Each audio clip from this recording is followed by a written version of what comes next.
everyone, and welcome to my forest. How is everyone doing tonight? Or this morning, depending on where you live. Hey, Marley, how you doing? How's Cotton? I'm doing good, thank you so much. You playing anything tonight?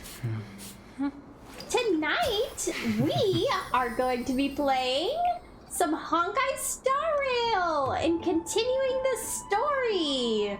We are with Don Hung in the Murmuring Woods, looking for answers and investigating the remains of the Black Tide spawned monster. What will we find with Hyacine? Let's find out, shall we? All right.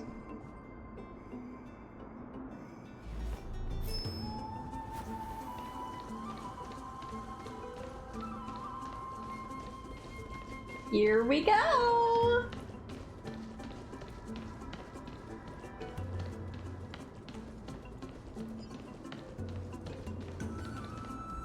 You're playing WoW? Oh, nice. Very nice. Okay, now are these? No, these are not alive enemies. Okay.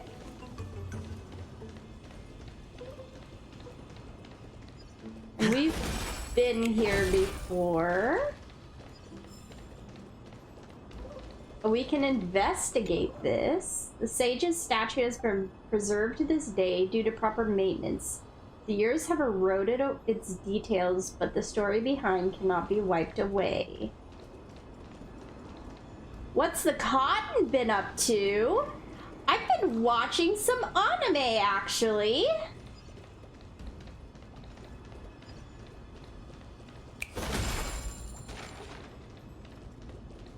Been watching some anime.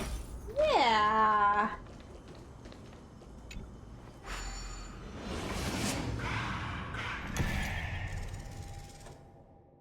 Jump now. Okay.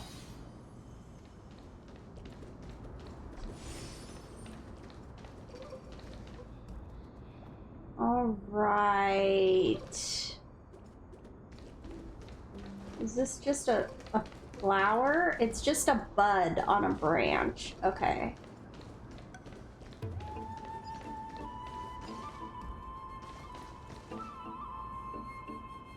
Black monsters are twisted in form, and their life has turned to ash together with their souls. It's impossible to figure out their form when they were still alive. Did you see the Gaslight District pilot? I did not. I did not. Did you? These are the remains of a Black Tide monster. It does look different from the Titankin from up close. What's that underneath it? A scroll? The Scholars' Debates. 1. A recorded debate between the Venerationist and Neurosporist scholars. Most of it is illegible, leaving only fragments of dialogue. Venerationist scholar. We all recall the state that dared touch the sky. But what were they really? Just blind masses manipulated by ambitious politicians who dared challenge the Titan's authority. Venerationist scholar. A completely meaningless attempt, an absolute mistake. Neurosporist. Newsporist. I keep putting an R there, but there is no R. Newsporist.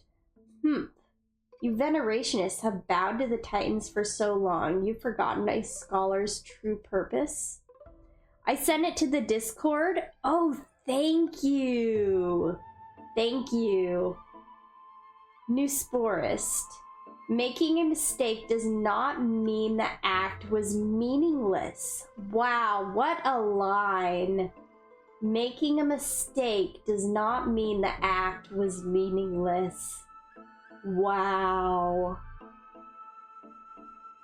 Newsporist. Even those students new to the Grove understand this from basic logic lessons. Newsporist. An entire city-state reduced to ashes proved the skyship's construction was a mistake. To me, that's precisely the meaning they achieved through sacrifice. Venerationist. Am I hearing this right? Such a statement. Are you converting to venerationism? Newsporist. No, I'm simply examining the matter from another perspective. Venerationist. Legible content ends here.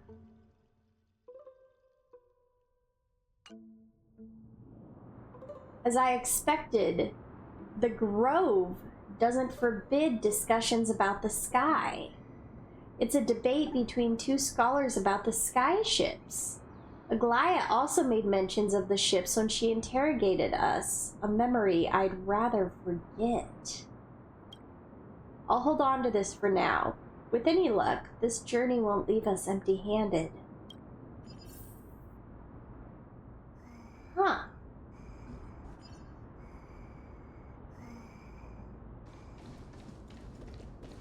Okay, so now we're supposed to join up with Hyacinth.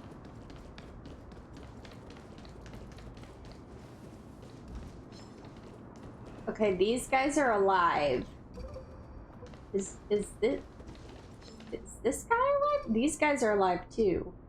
That's Hyacinth? Why is she surrounded by so many monsters? As much faith as I have in her, it's probably a good idea to help her out here. Really now? This is way more trouble than I could have asked for. Need a hand? Casually asking as she's surrounded by monsters. Or you could sit back and watch. Okay, someone's confident. I can't tell if you're serious or not, but being hard to read isn't without its perks, I suppose. I'm kidding, Danny. Lend me a hand, pretty please. All right, now let's get him. What do you want to know? Relax.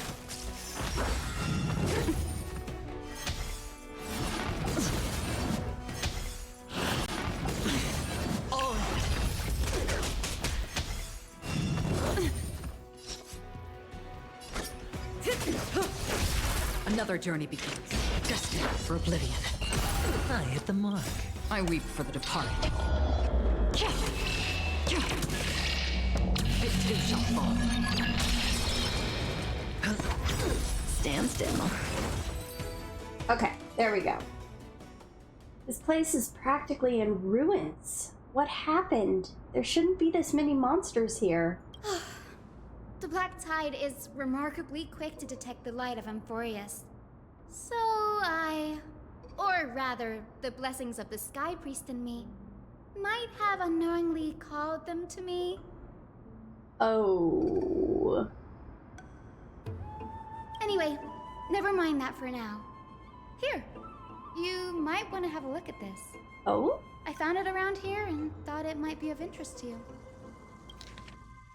The Scholars Debates 2. Oh, a debate record between two scholars. Most are illegible, leaving only fragments of dialogue. Euthyphro. Well then, enlighten me. What exactly do you mean by examining from another perspective? Simple. You see, when we stand normally, the sky is above. When we stand on our heads, it's below our feet. Euthyphro. Heh. I don't even want to know what kind of situation inspired you to make such exalted theories.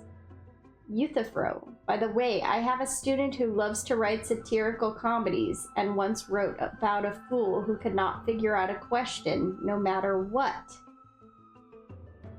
As I said, there's no reasoning with you venerationists. You're like dromuses, huge, yet always gazing downwards at the earth. Well, I want to be the wasp that stings the dromus. What if that state tyrant's defeat simply proved that among all the paths to Aquila, the skyship was the wrong one? Did you join Apple's Discord? I did, yeah. Euthyphro. Euthyphro. Anaxagoras, you impious blasphemer. Mark my words, you eventually answer for your sacrilege. Oh, so this is a conversation with Anaxagoras. Okay. I doubt your students, or that young teaching assistant girl, have any idea what secret research you're truly conducting. Legible content ends here.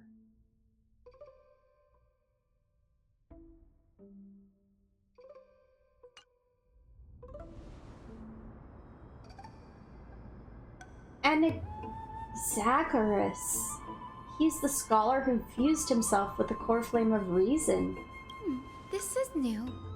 I didn't know Professor Anaxa was researching the sky. He's never mentioned anything about it. He was researching the sky.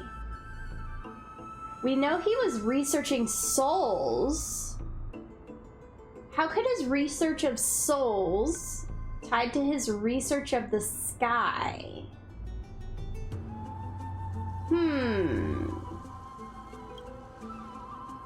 Finon said Anaxa might be opposed to the flame chase journey. Might is an understatement. Anaxa has never been one to venerate the gods, nor has he ever found it within himself to put any faith in the prophecy. People have come to think of him as a heretic, even in a place as liberal as the Grove. Yet, it is also this very blasphemer that Circe's favors. Fate sure works in mysterious ways. Indeed it does. I picked up a scroll on my way here too. It looks like it may be related to the one you're holding. So many ladybugs! Oh, really? Oh? Let me have a look. I'm confused. What ladybugs?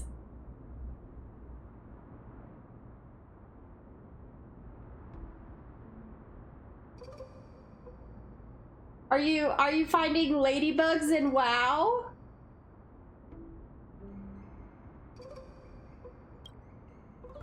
Hyacine combines both records together. By the looks of them, these scrolls are records of two conversations that took place in the same setting, one after the other. Okay, that makes sense. One was crawling on me? Oh, ladybugs in real life. Okay. You have some ladybug friends.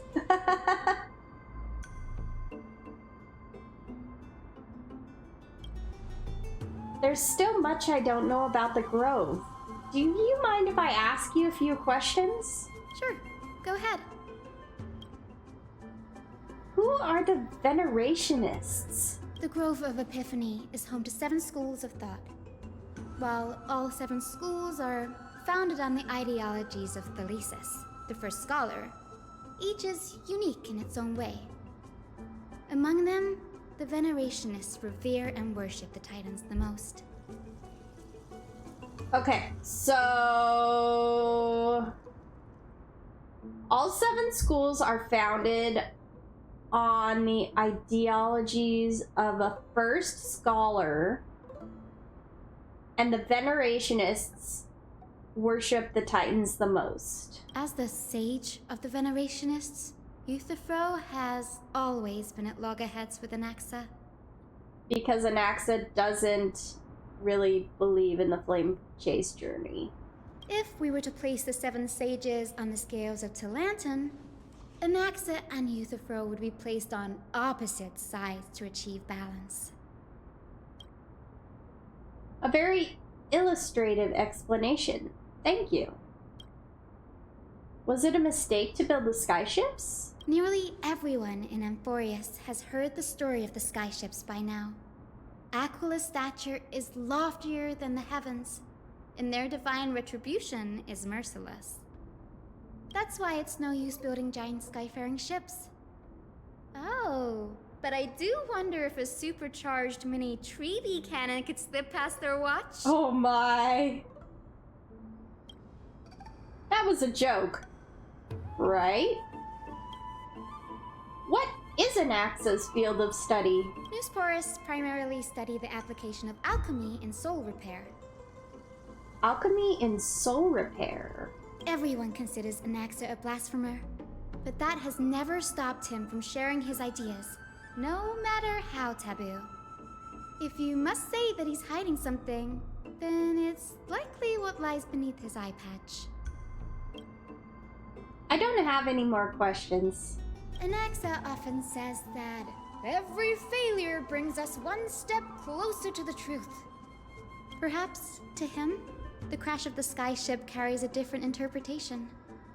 The firmament is not impenetrable. On the contrary, it was precisely because the skyship represented the first step toward breaking free from the shackles of the Earth that it provoked the wrath of the Sky Titan and brought divine punishment upon itself. It's a shame that the majority of the Grove's research on Aquila was headed by the Venerationists, with sacrificial rituals making up a predominant part of their findings. Ooh. Discourse about more esoteric subject matters in relation to Aquila dwindled even further after the skyship incident. So much so that even this scroll is completely new to me. Don't worry about it. We'll just collect everything we can find on the Titans for now. There's something else that's caught my attention, though. This says that Anaxa is conducting secret experiments of some sort? That's what I'd like to know. What are these experiments he's involved in? Even I, the assistant lecturer, know next to nothing about them. I have a bad feeling about this. Could there be more to what happened at the Grove? Oh, there's a nymph. Thrice daily, I reflect on myself. A self-reflecting nymph. Life's impermanence strikes without warning. Even as a bug in this garden of reason, one must maintain daily self-examination. Who am I? Where am I? What shall I eat? And there's a chest! Nice! This is hardly enough for a seat at the table.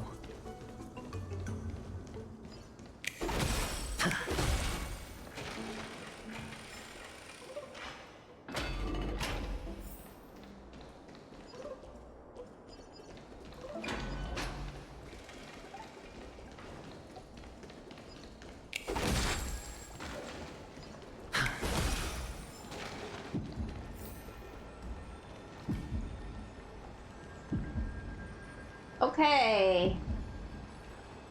This is the Library of Philia, a place where the Grove stores its collection of tomes.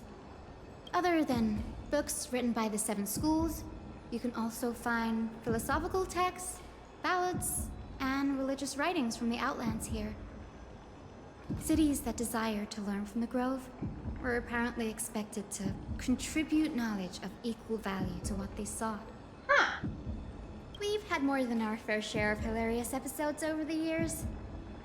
For instance, it's said that the Erythrocheramists once borrowed a manuscript from a certain author, but ended up returning a copy instead of the original. Oh. What's more, the original manuscript was supposedly then hidden here. What? That doesn't seem like a nice thing to do. Nice? No need to hold yourself back, Danny. You can just tell it like it is. Their behavior was no different from bandits. Well, if you don't mind, did the Grove ever rob Castrum Kremnos? Whew. You've got me there. Some said you couldn't even find a dictionary in Castrum Kremnos, so I guess they were spared. Interesting. There are too many books in the Library of Philia. Flipping through them all will take too long. Why don't we use the Biblioslate to search for the texts we need? We can bring them back to Akama for reading after that. Agreed. This place isn't safe. We should leave as soon as we're done. There are still several more scrolls strewn all over the place. I'll gather them while you pull up those texts. This way, nothing will be overlooked.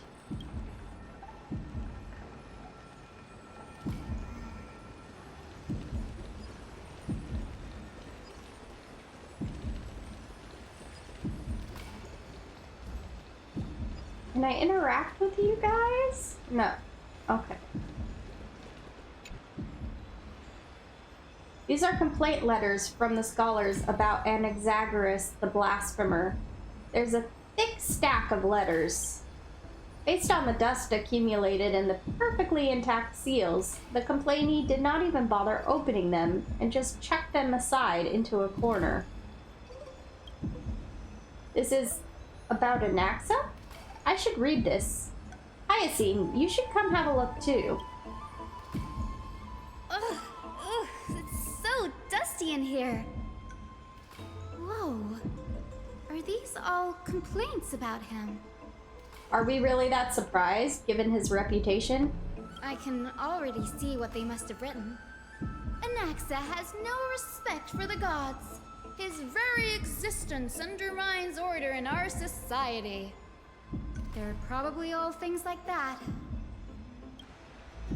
Does Anaxa hold that much influence? Why else would they call him the Great Performer? When Anaxa established his school of thought, the first thing he apparently did was read his own work to everyone. Are the Titans truly an accurate reflection of what humans think gods should be? Worlds created by gods are indubitably perfect, but what of Amphorius? Only foolishness and insensitivity everywhere you turn. Huh. An uncanny impersonation. What happened after? They marched him straight to the seat of judgment before he could finish. Though what he took on in the end was more of a debate than an actual trial. He had to address every one of the scholar's allegations, or face expulsion from the grove. The first allegation was...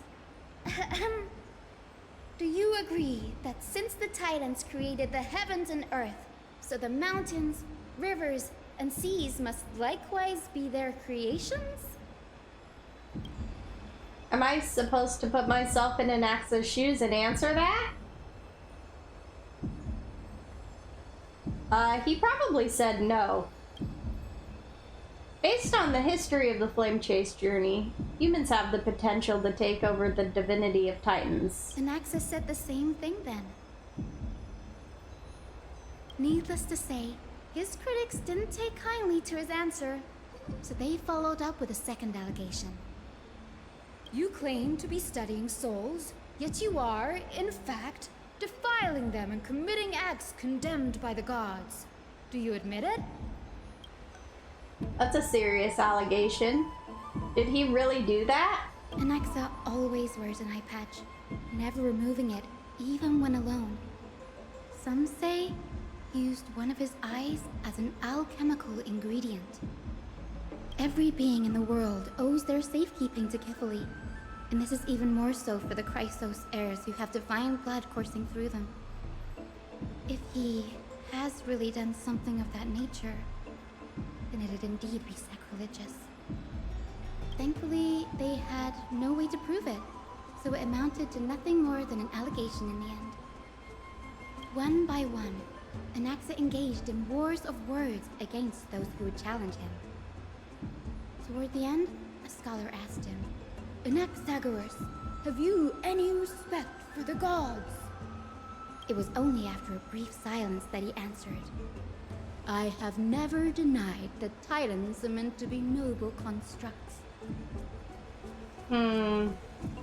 Pink? Yes.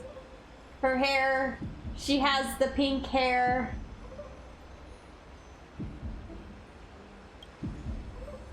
What he didn't say, that the Titans are not noble, rings louder in this case.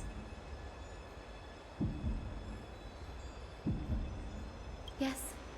I'm not sure how that controversy was eventually resolved. But what's for certain, at least, is that Anaxa was allowed to stay in the grove where he continued his research, despite being regarded as a heretic. But she has no fluffy tail. She doesn't have a fluffy tail, but that's okay. That is all right. By the way, this stack of complaint letters has reminded me of a place in the grove. We may find clues there that aren't on the teleslate. Really? I'm talking about Anaxa's alchemy lab. Oh, hidden between the cornerstones. Really? Given the Grove's meticulous approach to archiving, could there really be such an oversight right under their noses? It's a well-kept secret.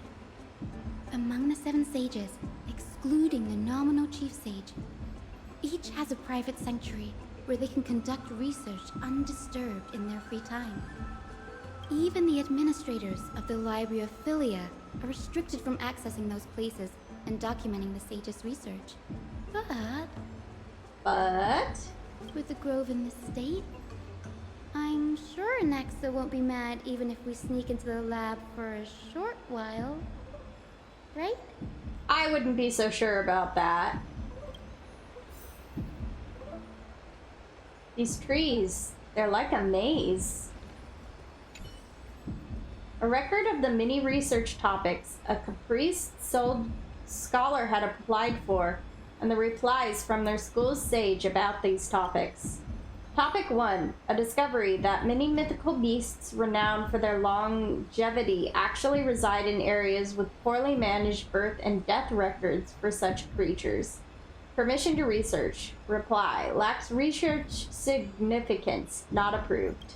Topic 2, an observation of real plants within the grove imitating the growth patterns of nearby white dryads. Permission to research. Reply, falls under the domain of the Lotophagist School, not approved. Topic 3, investigating the feasibility of placing flying birds into rocket tubes to guide the direction of the rocket's flight. Permission to research. Reply, too fanciful, not approved. The subsequent topics grew exceedingly eclectic, yet the outcome of the replies remained unchanged. Impressive tenacity. Hopefully it helped him survive the black tie. Oh my.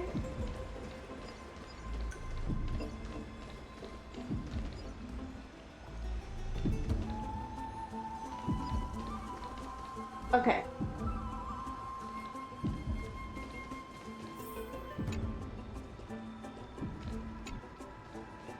Call the watcher wheel.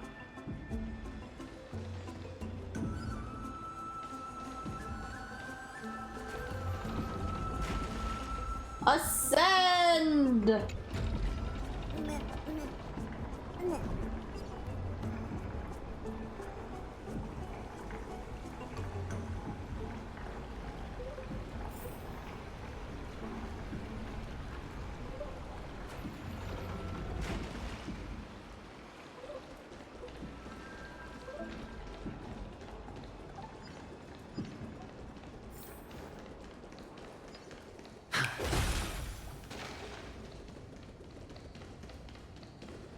Okay, so if we go that way, that's where we used to go. This is the place, but where is everything? This is the place? Materials for alchemical experiments, matrix diagrams, and even the seal to the lab. They're all gone. Did the black tide destroy it all? No wonder we didn't see any defense mechanisms along the way. Have you ever been here before? No, not even close. Not only are alchemy experiments high-risk activities, but Professor Anaxa also has a penchant for using bizarre materials. Students often saw him walk in looking bright as rain, but come out covered in soot with his hair singed. Oof. Naturally, no one dared to come near this place. Huh? That bookshelf over there seems to be the only thing still intact.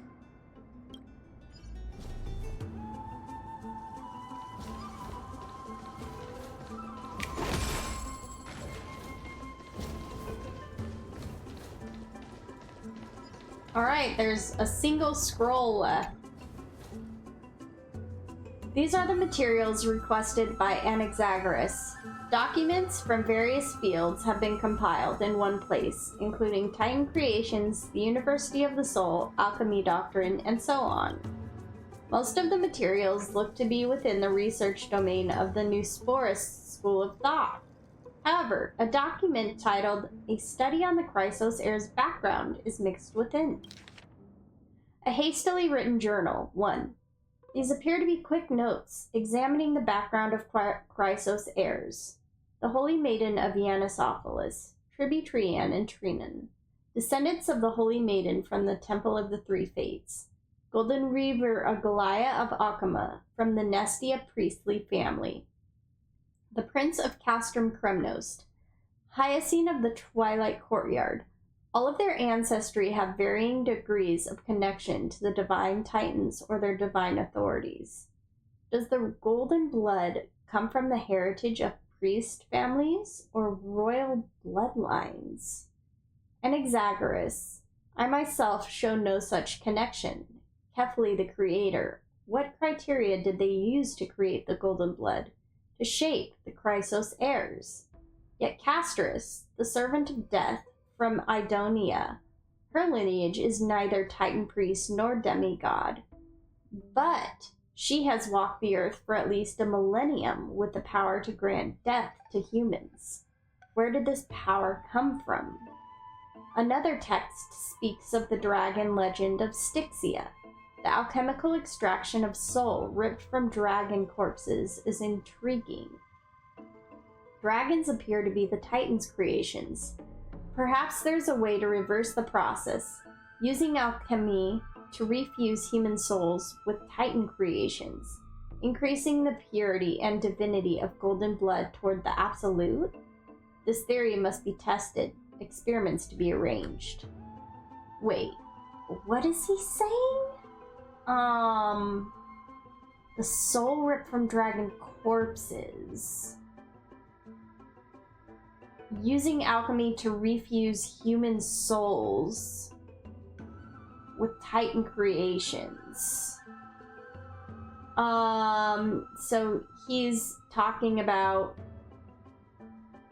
putting a human soul together with... He's talking about fusing a human soul with a dragon soul, I think. What's going on? Anaxa is conducting research on our friends in Akama and... me? This journal contains several intriguing points. Creations of Titans. From the Abyss of Fate to Castrum Kremnos, I've seen many a Titan creation during my time in Amphorius. Life forms created by Circes can also be found in the Grove. But fusing them with human souls through alchemical means? I can't even begin to imagine. The Chrysos heirs. Anaxa seems to hold a special interest in the divinity coursing through the Chrysos heirs' veins, and has even conducted a thorough investigation into the heroes' backgrounds. It wouldn't have been so strange if he had focused only on Cassie, given her own curiosity about her origins. Plus, considering that the new Sporists have crafted omnipotent medicines capable of curing diseases, it also makes sense that he would conduct research on immortal Chrysos heirs. But now, it seems Anaxa's objective was never to create medicine, but to identify the origin of the golden blood and figure out its inner workings. Anaxa's research. Through alchemy, Anaxa aims to refine the golden blood in the Chrysos heirs to a degree of purity equal to divinity. This must be what he means by close to true purity. But treating both Titan creations and the human body as materials to be used in alchemy experiments? That's rather extreme. Danny, look at this. I have a bad feeling about this. A hastily written journal, too. These documents appear incomplete. Judging from what's left behind, the important alchemical formula have been taken away. Only the author's reasoning remains. The previous approach has flaws. Fusing human souls with Titan creations does not purify golden blood. Even pure Titan creations are contaminants to the Chrysos heirs' human blood, golden blood. Soul fusion between humans and creations merely repairs impurities of the soul, or maintains a connection to dying souls. While creation myths tell us that Chrysos heirs and other creations were all made by Titans, their nature differs fundamentally.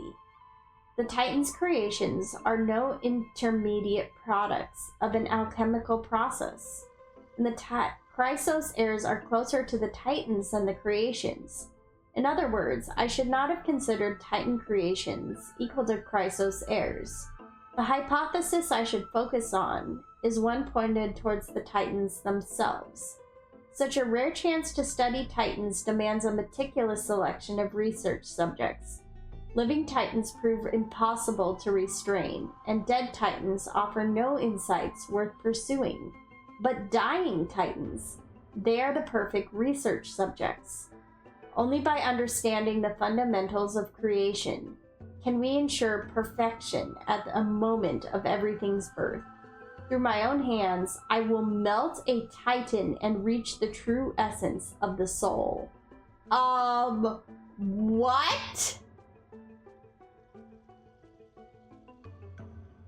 My biggest fear. It's come true. After going through his notes, I think I can piece it all together now. Anaxa was carrying out experiments on soul transmutation. Do you mean he's trying to reconstruct human souls alchemically? Yes, this is what he was secretly conducting research on. Something he had to keep hidden from others. Compared to his public speeches, this is the real blasphemy. Oh, I just thought of something. What's wrong? Do you remember when the Black Tide was approaching? The Grove had planned to send Cersei's core flame to a safe place. But an accident happened along the way, and Anaxa lost his life in the process. But Cersei's took over his body and resurrected him, which led to the situation we're in now. That's right. But what if Professor Anaxa's fusion with the core flame of reason wasn't an accident? What do you mean? Put yourself in his shoes.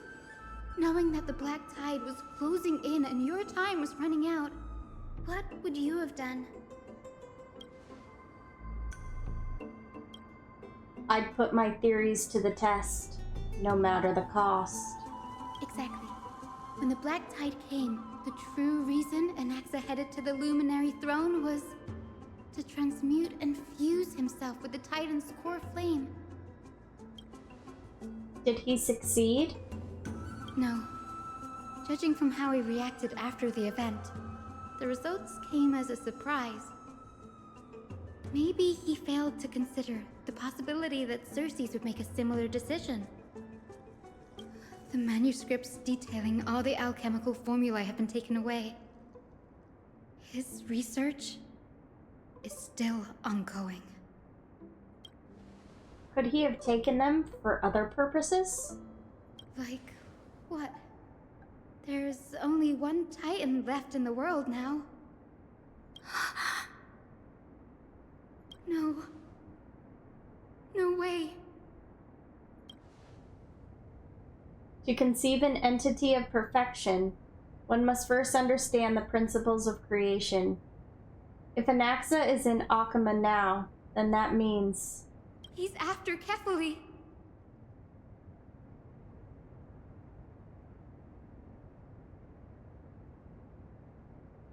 Oh...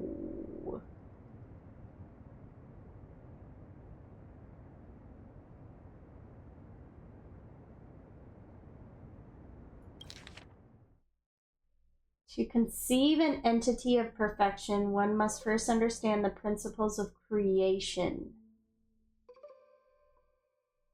Oh, the creation titan. Oh my. Oh, that's bad. Okay.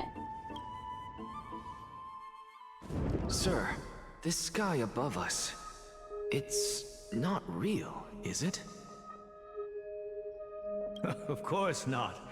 This is just an image from a projection device used for educational purposes. A simple trick.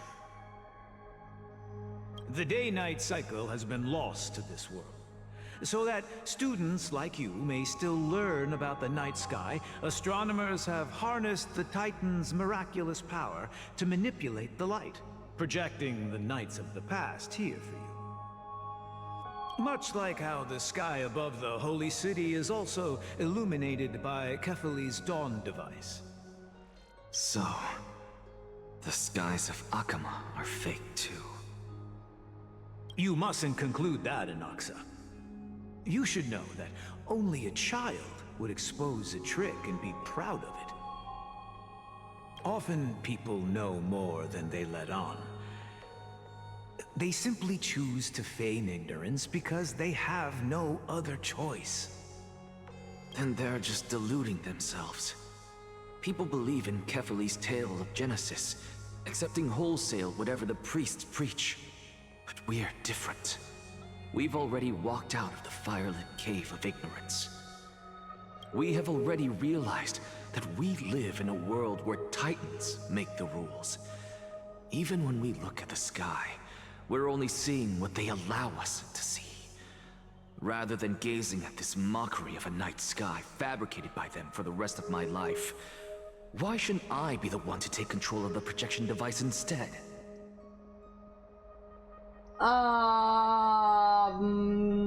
Why would you? So much time has passed since you sowed the seeds of doubt in my heart, child. Many a night, I find myself penning down all my theories and wild ideas, only to burn them to ashes when I open my eyes in the day. Why? Because we'll face death by burning if word gets out? As a sage of the Venerationists, my soul has already become inextricably linked to the great tree. Every word I say and every move I make is certain to influence every leaf, every branch, even the tree itself.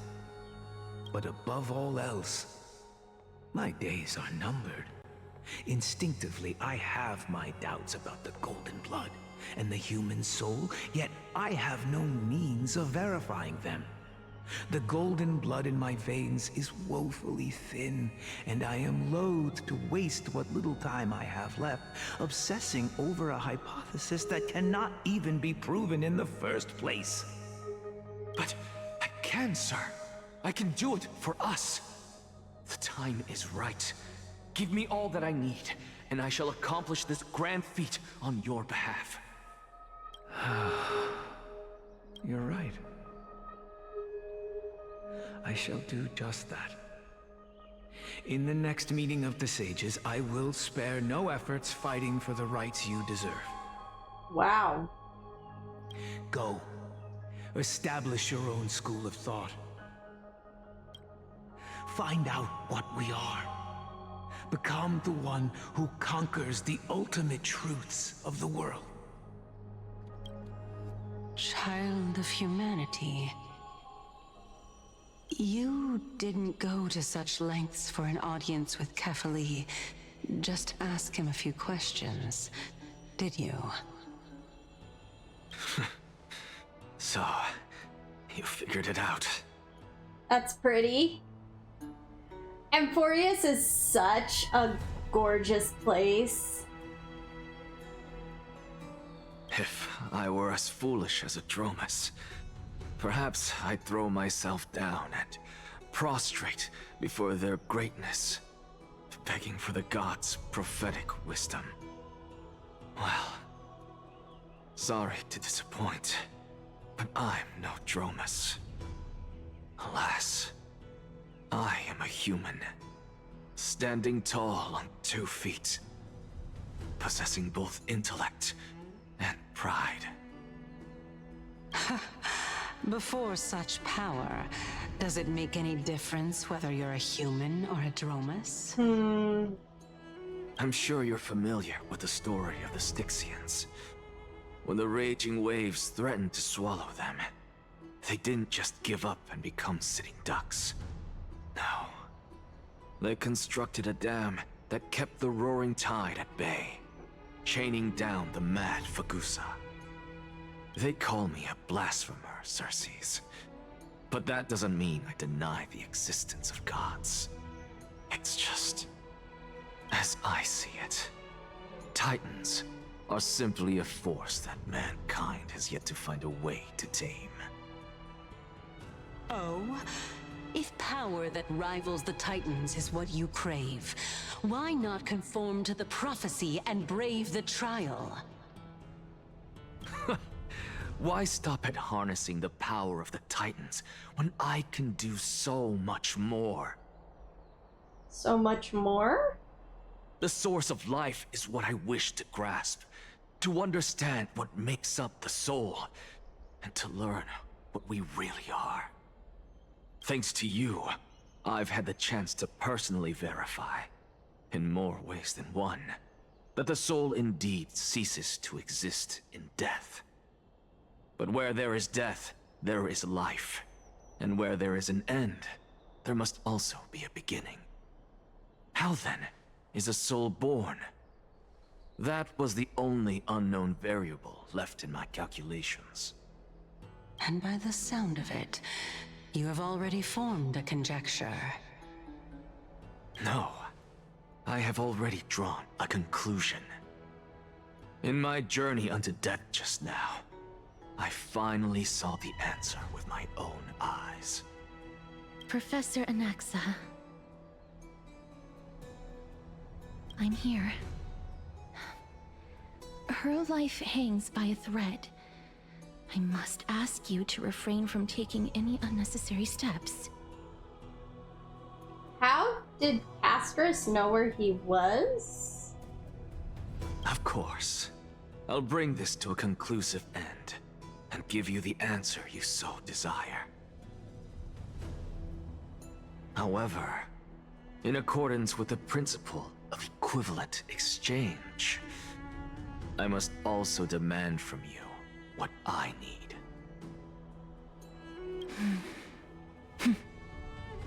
As you wish. Don't you care to know what the price might be? It's a matter of uncovering the truth about the Death Titan and her survival. This may be the only time I can ever save someone's life. There is no need for me to think twice. Wow. I see. In that case, let the show begin. Indulge me. Am I correct to say that you intend to prove Thanatos' whereabouts and prove the nature of our existence now? Before I begin, I must confess I had been stuck in a cognitive trap all this time. As unrelated as these two propositions may seem at first glance, they are in fact logical equivalents.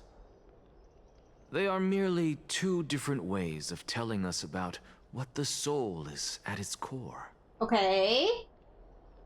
Continue. The reason I say this is as I've mentioned earlier. The answer was hidden in my journey unto death. Anaxa, you were in the Netherrealm? Yes, I am but a living dead man now. But that's not important. What truly matters is, I overheard a conversation between heroes. That's not all. Remember how I said you were a part of that conversation too, Circes? And I've told you that I have no recollection of such an event. That was likely just an illusion conjured up by the mind of a dying man. Of course you would remember. Because that wasn't you. That was Calypso, one of the 7 sages of the Grove. Calypso? Huh? Oh, that's the name I made up on a whim when speaking to this girl. How do you know of it? And surely you jest. Don't you think I, of all people, would know if that were the name of one of the 7 sages under the shade of my tree? Don't you claim to know the Grove's past like the back of your hand? It seems you've lost even the memories seared into your soul. Use your head, Circes. Since all of this took place in the realm of the dead, it stands to reason their likenesses are of souls from the past. The living cannot step foot into that world, so who could they be? Think about Calypso. Why does she share your likeness, yet you have no idea who she is? The answer is evident, is it not? Those fallen heroes are the mortal incarnations of the Titans before their ascensions to godhood. The gods aren't master creators born out of thin air, and they are no different from humans, because they all evolved from one. So...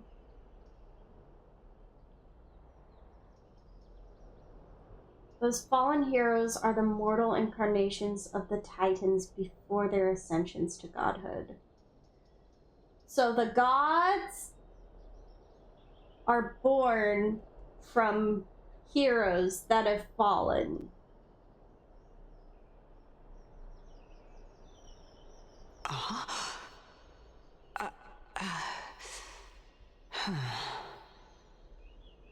Does this answer disappoint you?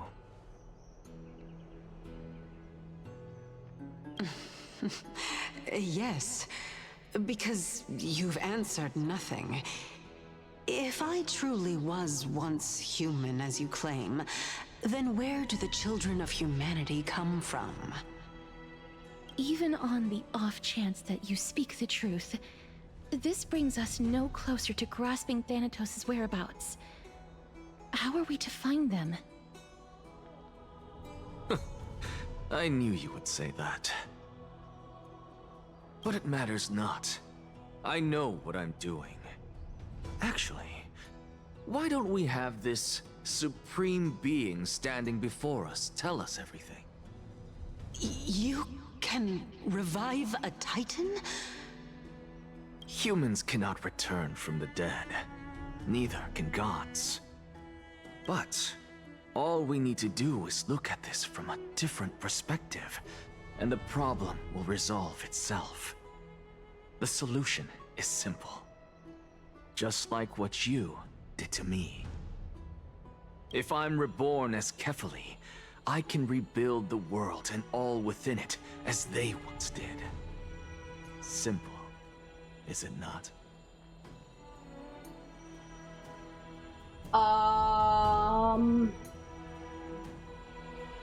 I think that's too much power for you, Anaxagoras.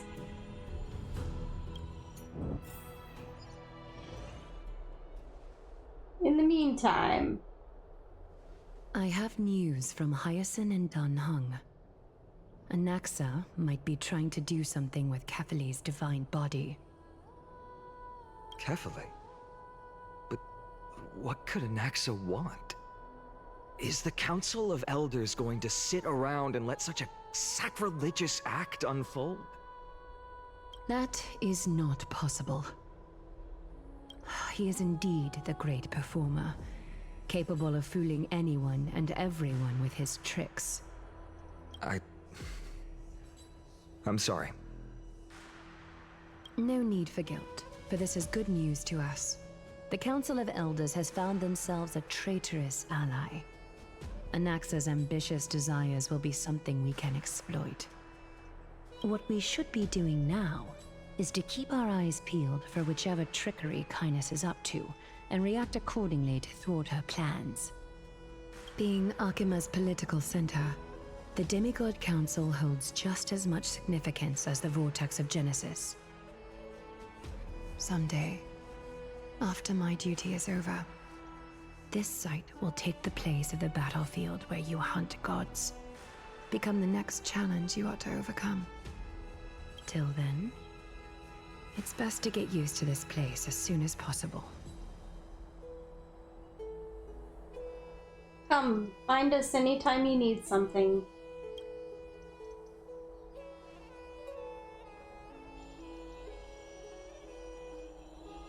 Preposterous! The Christos heirs only have their standing because of the Council of Elders! How dare they trample over it! Okay, these guys don't like us. Wow, these people are shooting daggers with their eyes. It's been a while.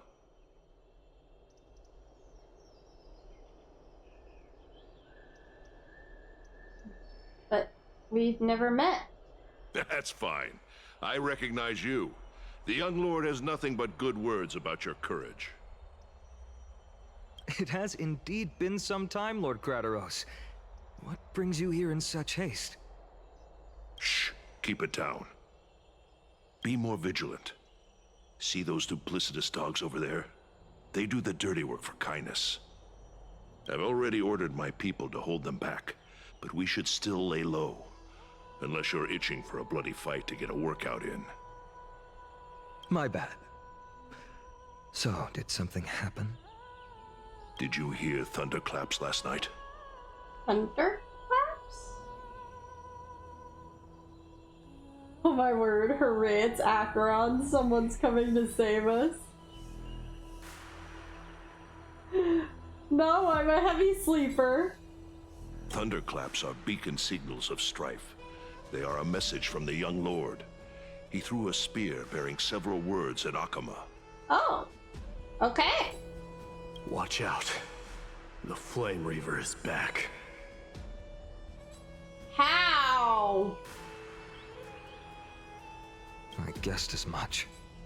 We didn't actually kill them back at the Kremnos Arena. How? I figured this is something you would want to know. We Kremnoans never back down from a fight. So if you plan to take that thing down in a battle, reach out to me anytime. Didn't Mighty, like, vaporize it into particles of red dust? You have my gratitude.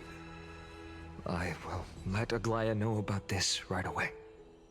Remind her to be on her toes while you're at it. That vicious Kynes has been unusually active lately. Those lackeys she keeps under cover have been going in and out of the city a lot more frequently these days. Some even seem to be getting Kremnoans to defect to the council. Okay. Get off! Down! How dare you! Don't place that! That's her. Looks like you can see it for yourself. We should get back. Thank you for the intel, Lord Krateros.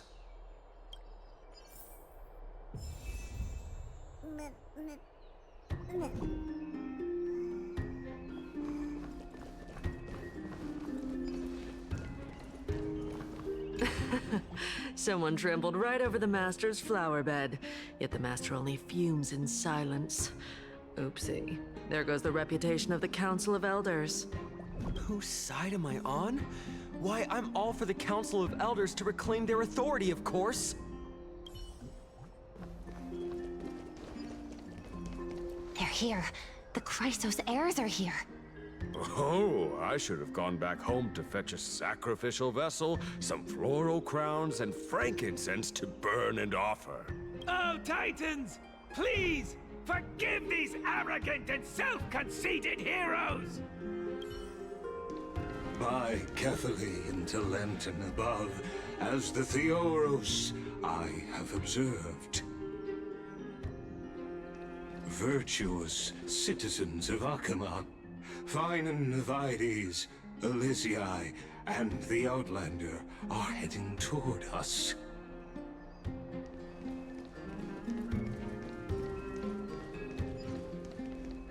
Aglaya, what happened here?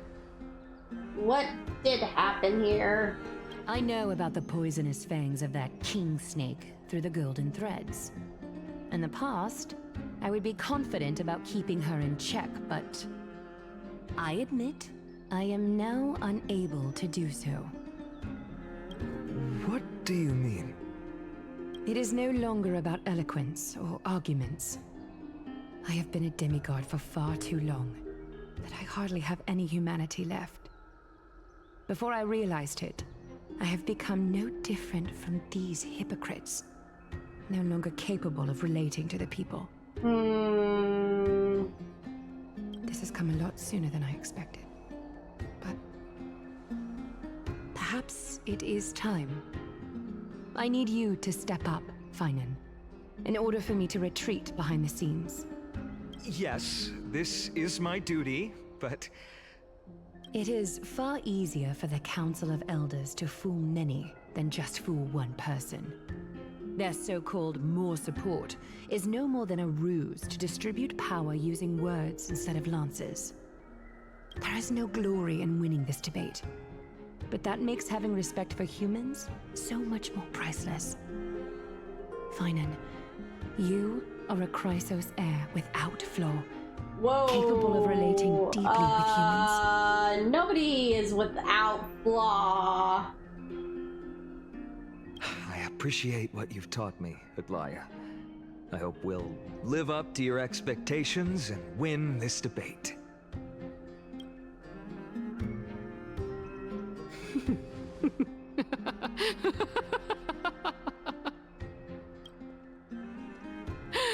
Oh, you've done well, Lord Calictus. Let me take over and personally close this debate for today. Dearest counselors, let it be known that I sorely miss the blissful times portrayed in lyrical poems. Back then, Amphorius was home to nearly 1,000 cities, each with their own local faith, while gods walked the earth and shared close bonds with humans. Yet, in the present, people from all over are forced to leave their homeland to seek refuge in the holy city, where they hope to rest under Kefali's protection. All of us have long been in the same boat, with no way out of this plight. We didn't have a choice in the past, but now, the Council of Elders brings to the table a new possibility. All I have left is one question for you. So many pretty places. Yeah. Would you rather strive toward the unheard of Era Nova, or return to the prosperous Era Chrysia of our past? Make your choice. It's always hard to strive towards a new unknown. It's easy to try to go backwards. Well, it's not easy to try to go backwards, but I think it's easier to try to go towards a past that you know than towards a future that you don't. Now, sometimes. Which of the two would lead mortals to an ideal future?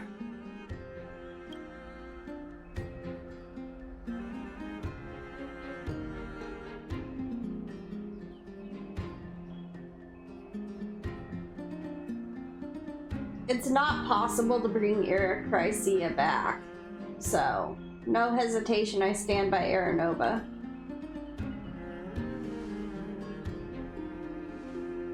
Era Nova is a path of salvation the gods promised. We should not have doubts in the flame chase journey. We all know that Era Chrysia is a thing of the past, Lady Kindness. Please, enlighten me. How does the Council of Elders Wise plan words. to Oh, turn thank back you. time? Like, if they could go back to the past? Well, I don't even know if going back to the past would be better.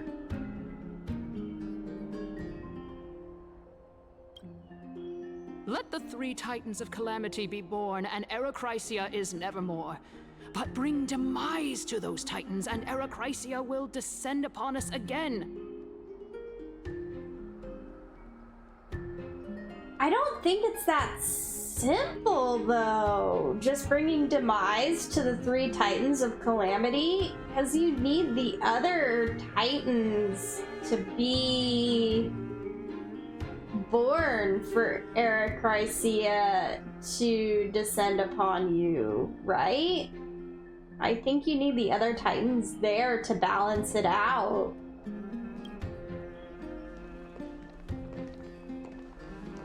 Know that the Council of Elders is never one to make empty promises.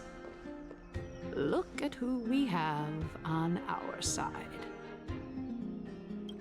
Anaxagoras, one of the Grove's 7 sages, and Castorus, Idonia's goddess of death.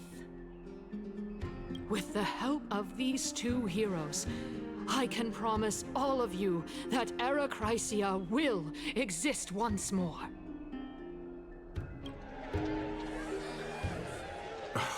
Aren't they Chrysos heirs? They're supporting the Council of Elders instead? It's clear from the start that these heroes do not get along well in their group. All the more proof that Aglaya is unfit to speak on behalf of every Chrysos heir. I am in favor of Erachrysia. Erachrysia! Erachrysia!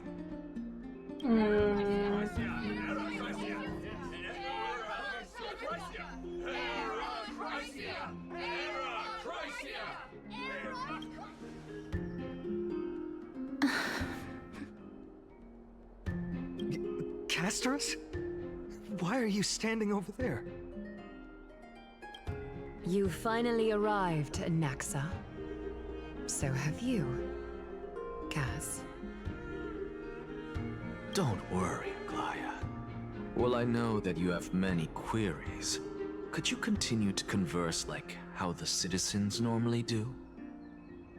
Tell me, dear citizens, if we successfully retreat and return Thanatos' core flame without anyone passing the Death Titan's trial, what would happen next? The answer is simple. We will have a chance to rid the world of death and bring Amphorius back to an era when all beings live forever. We'll usher in a new future that will be entirely different from the flame chase journey. But wouldn't people still die? They just wouldn't have a chance to pass on to the nether realm? He's one of the 7 sages. That's impossible. Can't have death without life. The members of the Council of Elders are discussing fervently. Your proposal is much too idealistic. As long as the Black Tide still exists, how can we go back to the old days? Finon makes an excellent point. Remember what I previously said? Kefali's core flame is guarded by the secret power of the Council of Elders. Plus, Fagusa's water curtain will be able to block out any external perceptions. Tell me, dear citizens, have any of you ever seen even a glimpse of the threat that this person is talking about anywhere within the walls of this majestic holy city?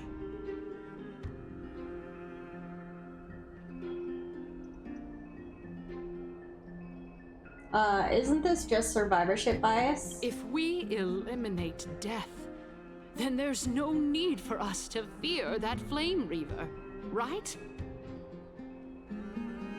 I don't think that's a good argument. Citizens, let's loudly sing the blessed hymn. Oh, beautiful old world, where are you now? Oh, legendary Erechrysia, return to the mortal realm. After the destruction of the 3 Titans of Calamity, the flame chase journey will have to end.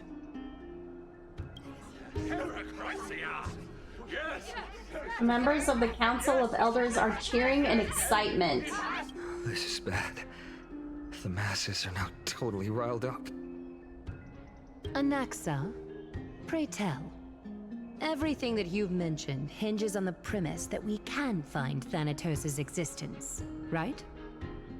Thank you, Lady Aglaya, for still caring about this city. However, dear citizens, we are truly fortunate and blessed. For Castorus, Idonia's goddess of death, will surely find Thanatos under my guidance. How? What? With that, I solemnly promise that the core flame Lady Castorus brings back will be personally managed by the Council of Elders.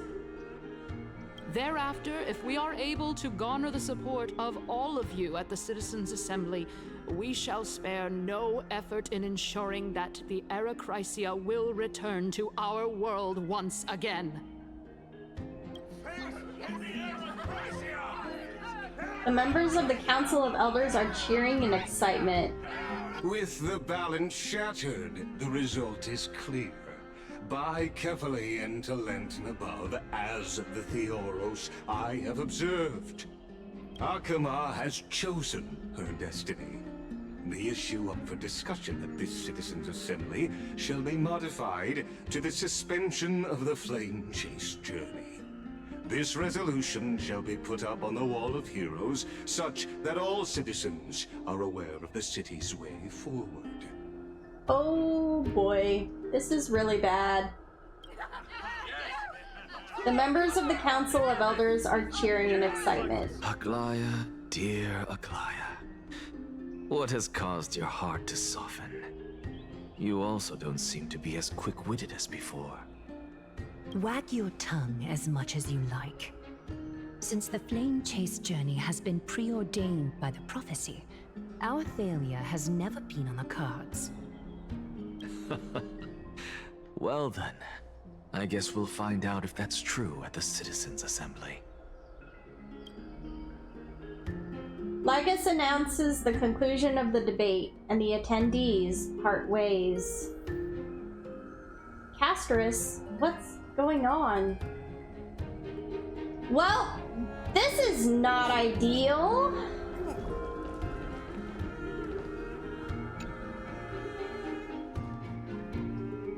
Well, it seems that when I sent you to look for Anaxa, I unintentionally facilitated your partnership with him instead.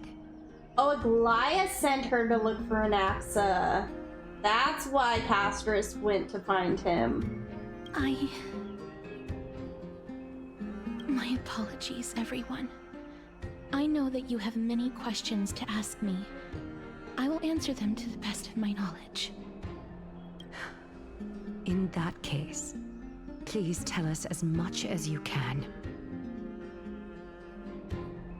What happened when you went to look for Anaxa? In actuality, he showed me a past that was both long and heavy. The reason I say this is as I've mentioned earlier. The answer was hidden in my journey unto death. Anaxa, you were in the Netherrealm? Yes, I am but a living dead man now. But that's not important. What truly matters is, I overheard a conversation between heroes.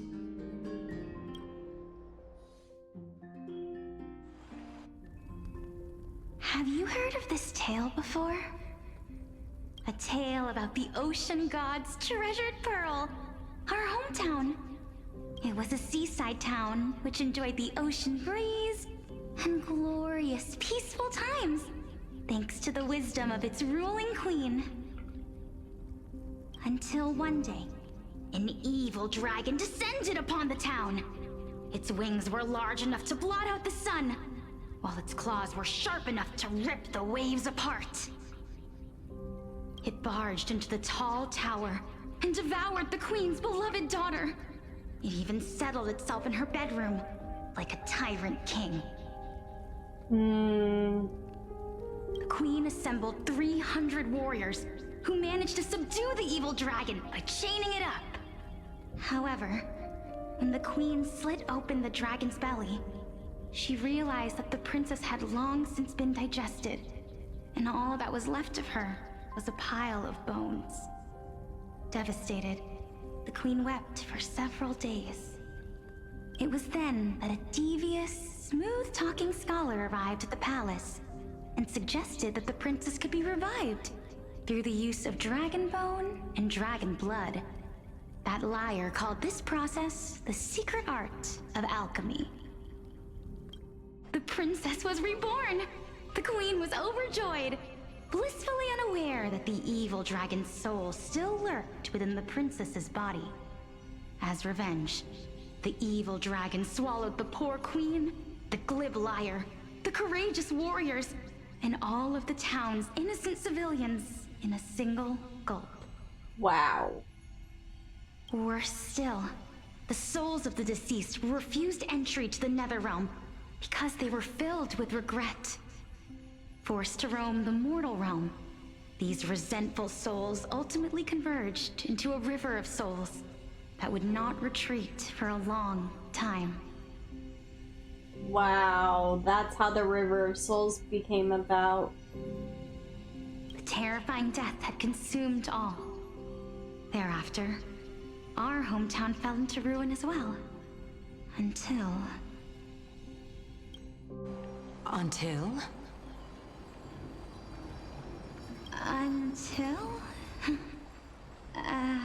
Actually, I don't know what happened next either.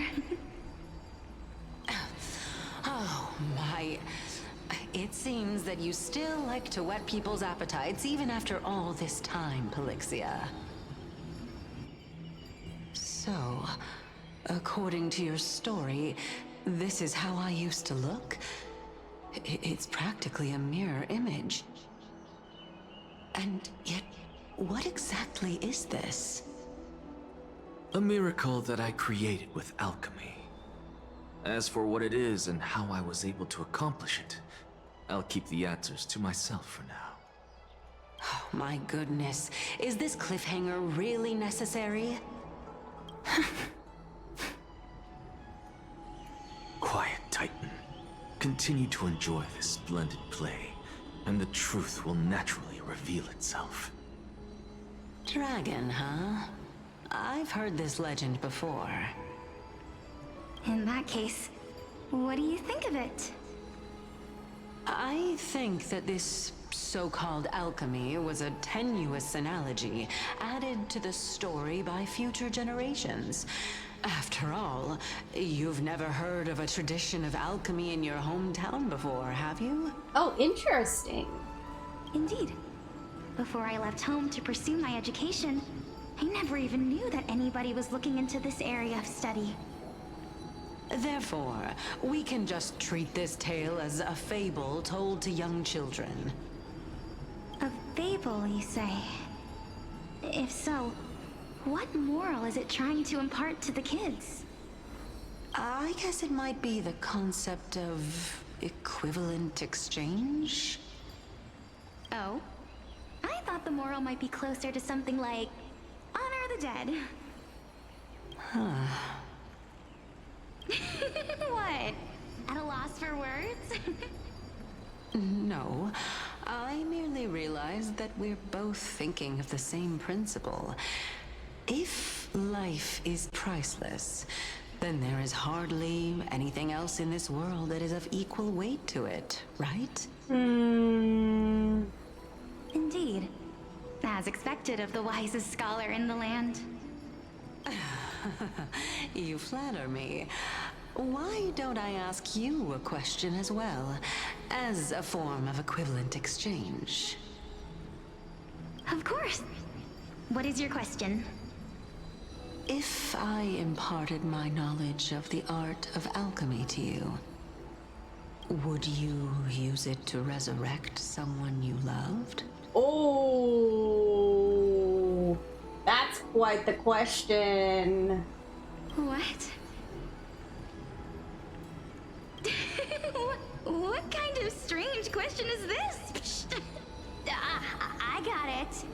You're just trying to get me to tell you whether I like anyone, right? Let's just leave it at that. That was rude of me.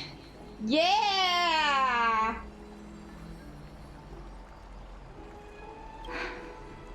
Yes, I would. Oh, she would. Interesting. Oh? Death is inevitable.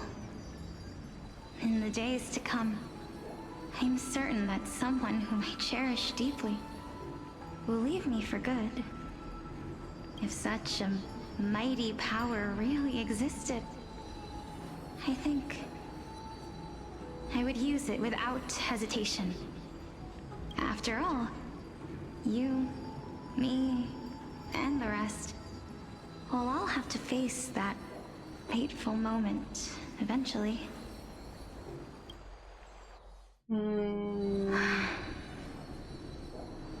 My time is finally here.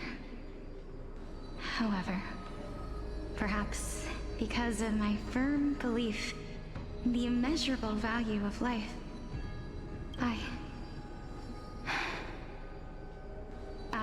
am unable to complete the trial. You shall wither, and through that, the dead will sprout again from the remains, and be reborn with the dead flame. It is a pity that fate is such a cruel mistress. Is there no other way of interpreting those words? I'm afraid that the meaning is clear. Between my sister and me, one must pay the price. Our trial can only be completed when the one chosen sacrifices her life. You shall wither, and through that, the dead will sprout again from the remains and be reborn with the dead flame. Oh.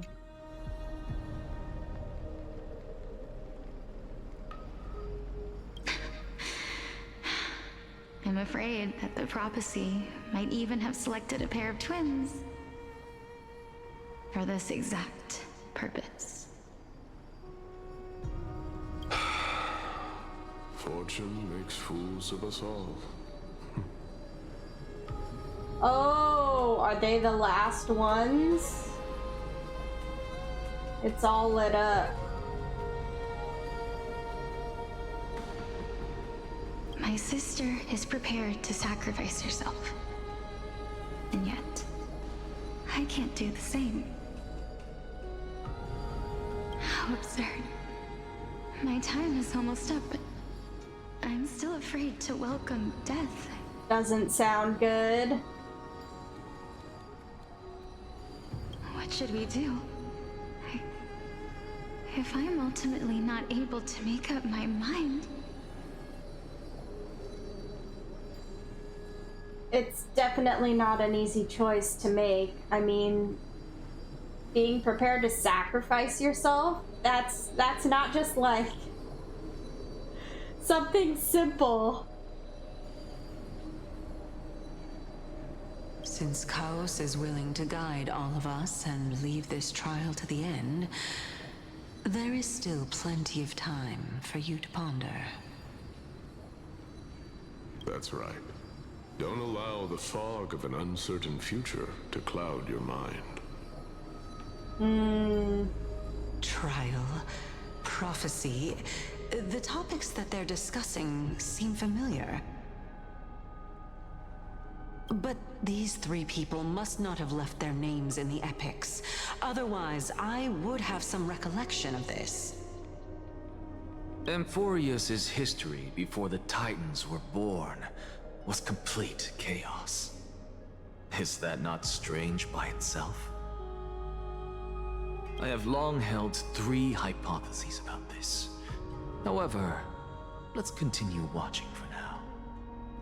Calypso, Polixia, and this warrior. I seem to have met him somewhere before. Regarding this matter, Nias, are you confident that you'll complete your trial? Of course. Though, I am worried about what will happen once I've emerged victorious.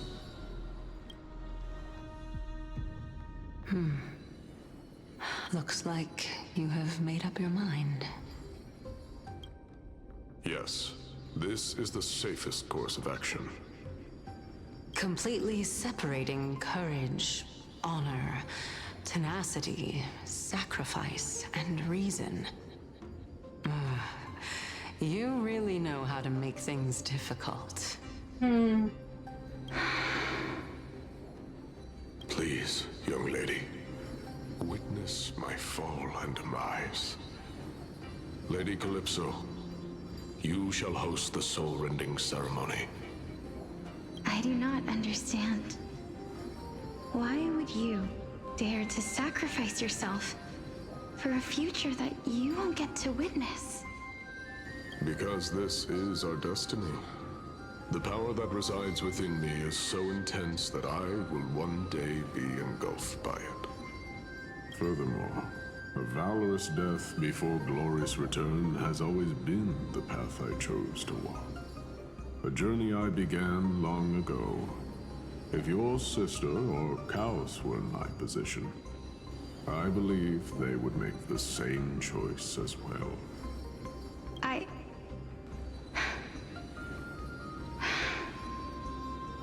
I'm not that brave.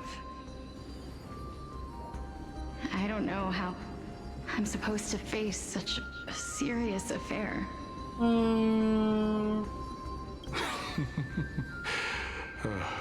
Despite being Death's chosen one, it seems you still don't know how to face it. That's a little bit ironic. Let's chat, young lady. Perhaps I shouldn't end my journey so hastily. Since there's still time, I'm not worried about letting fate wait a little longer. Of course.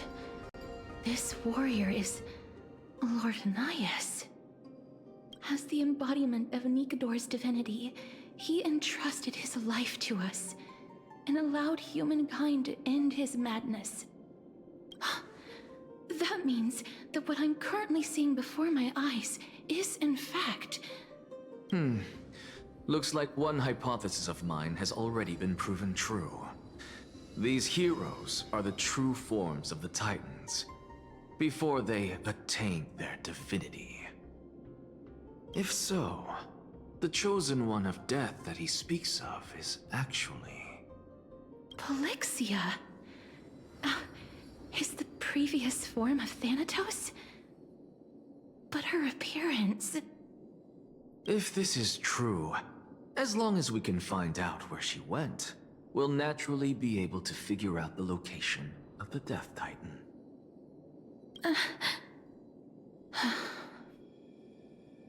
But before that, we first need to witness what ultimately happened to Lord Nias.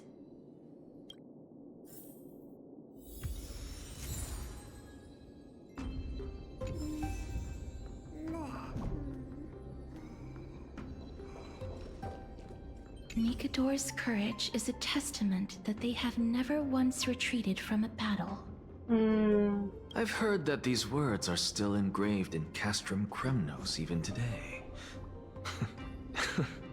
It didn't occur to me that they were actually part of an alchemical formula. Oh, interesting.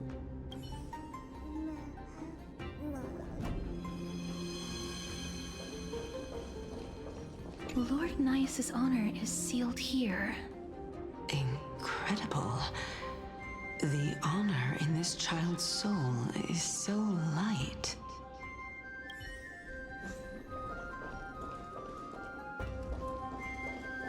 I believe that his tenacity is sealed within this statue. Before we fought Nikador, we also released it from the stone statue.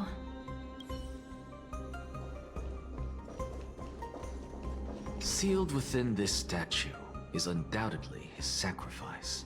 They used their own body as our city walls, keeping out and protecting us from the pervasive spread of madness.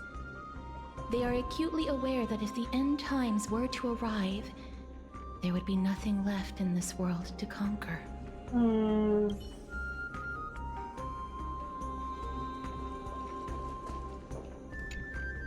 Honor, courage, tenacity, sacrifice. And finally, the only thing that remains is reason. Cheer up, young lady. There is no need to shed tears over a glorious death. All farewells in this world are sorrowful, Lord Nias. No, young lady. As a warrior, I have witnessed too many bitter deaths. But now, all I feel is peace. I did not know until this moment that mortals could live their lives in such a way. Although only a sliver of your soul remains, you remain so optimistic. Or maybe the truth is that you aren't able to feel sorrow anymore. To be honest, I don't know either. But I am certain of one thing. This is not an acceptance of death nor apathy toward it.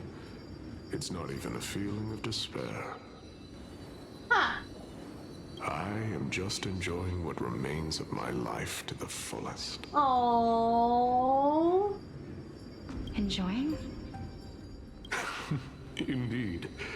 Along this journey that we've taken together, not only have I changed the world, I myself have also changed in the process. And now I have reached the journey's end. When I look back and see the grand epic that I've personally written, how could I not revel in that fact?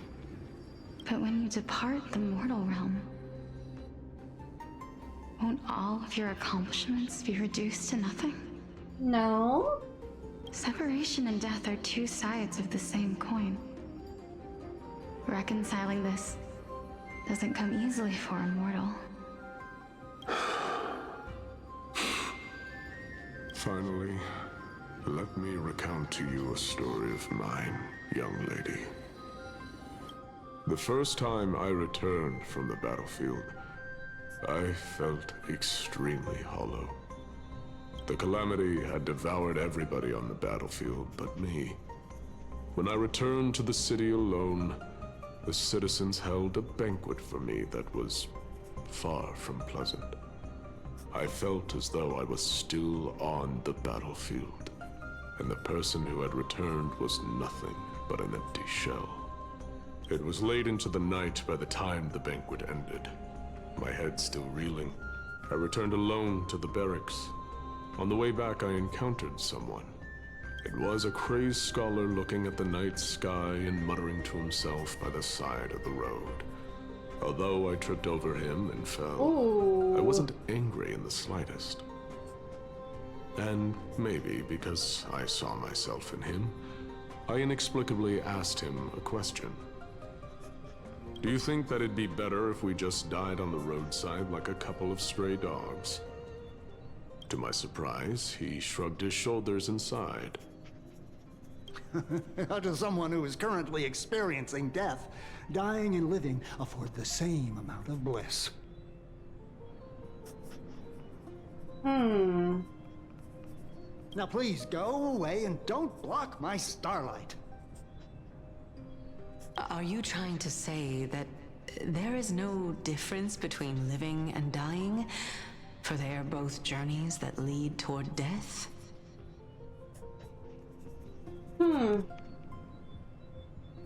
That's exactly what life is, and death is, but a scale to measure how valuable the journey was. Wow. Journeys and epics are only glorious and magnificent because all things eventually fade to dust.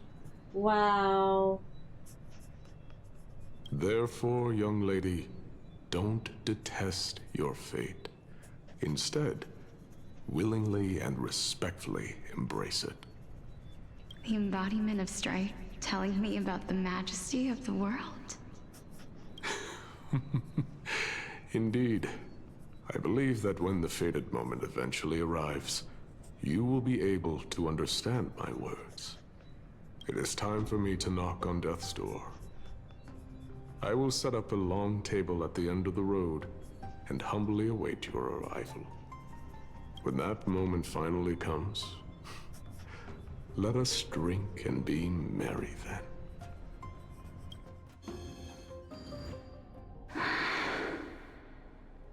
I knew this day would eventually come.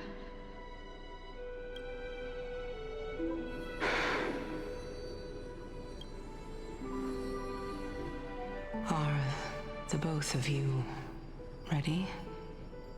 Mm-hmm. Polixia. I'm here. What? This... This is quite interesting indeed. Is this... Polixia's sister? Is it... me? Now, it's time for us to fulfill our promises. Are you afraid?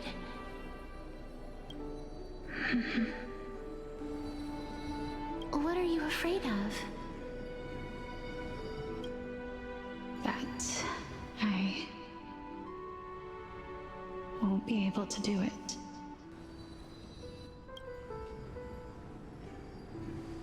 You shall wither, and through that, the dead will sprout again from the remains, and be reborn with the dead flame. As foretold in the prophecy, and according to our vows, once it all ends, we must face our fated moment head-on. Even if it was prophesized, do we have no say in the matter? It's so unfair. Why are we the only ones who are forced into mutual destruction? Let me do it, sister. Let me be death's sacrifice. I was never long for this world anyway. But you're different. I was the one who wasted your life after all. You're wrong, Polixia. I don't think that my life was wasted. Just the opposite. When I finally arrived at this destination and looked back at the journey I took, I discovered that flowers had long since bloomed along the path I walked. It was you who sowed the seeds for this sea of flowers. One that is more beautiful than the promised land at the end of the world. Besides, I have lived a fulfilling life. Even though I was fated for sacrifice, none of the things that I've experienced will dissipate. Instead, they'll forever live on as memories inside your head.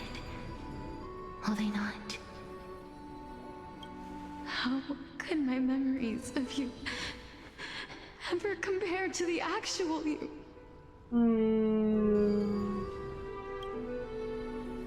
Well then, tell me, what exactly are we?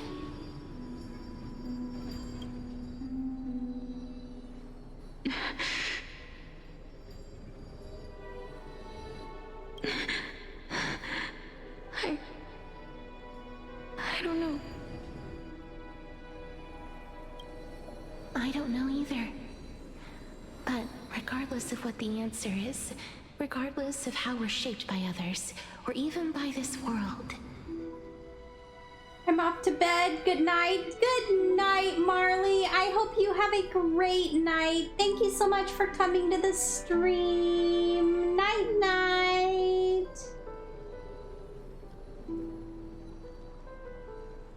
Ever since we were born, the fact that we existed was predestined, and nothing could erase it. This is why I will always, always be by your side. We're twins, after all.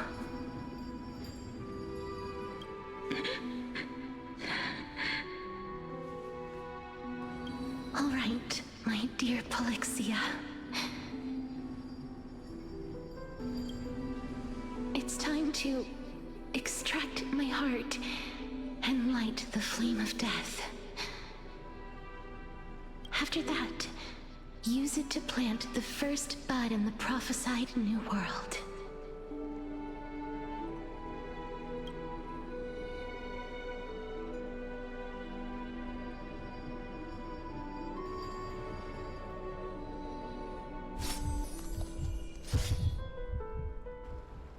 If I imparted my knowledge of the art of alchemy to you,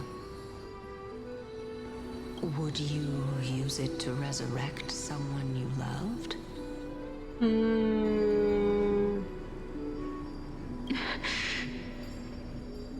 Death is inevitable.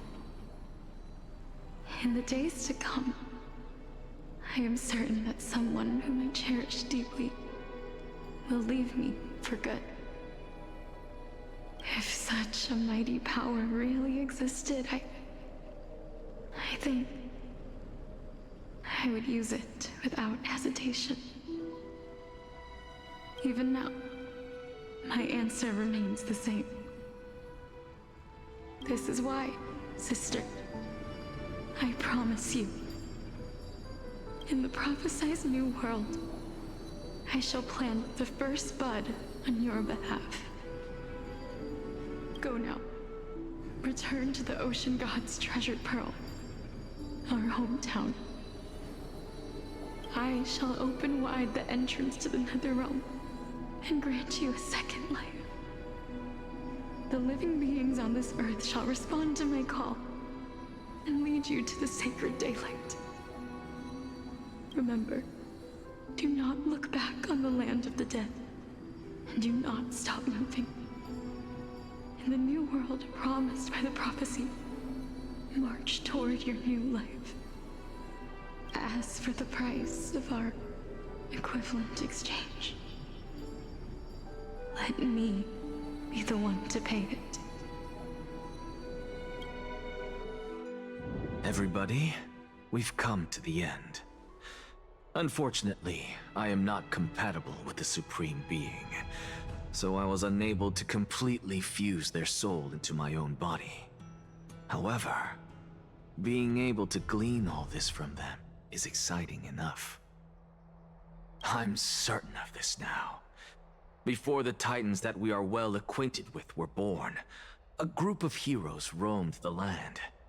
These heroes followed a prophecy and took possession of divine authorities one by one, until they eventually became the pantheon of the new world.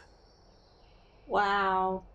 Just like the flame chase journey of today, Amphorius's history is cyclical in nature. Huh. What a startling revelation. This means that the demigods, who bear the core flames, will also become the new Titans at the world's end, thereby shaping a new world? Yeah.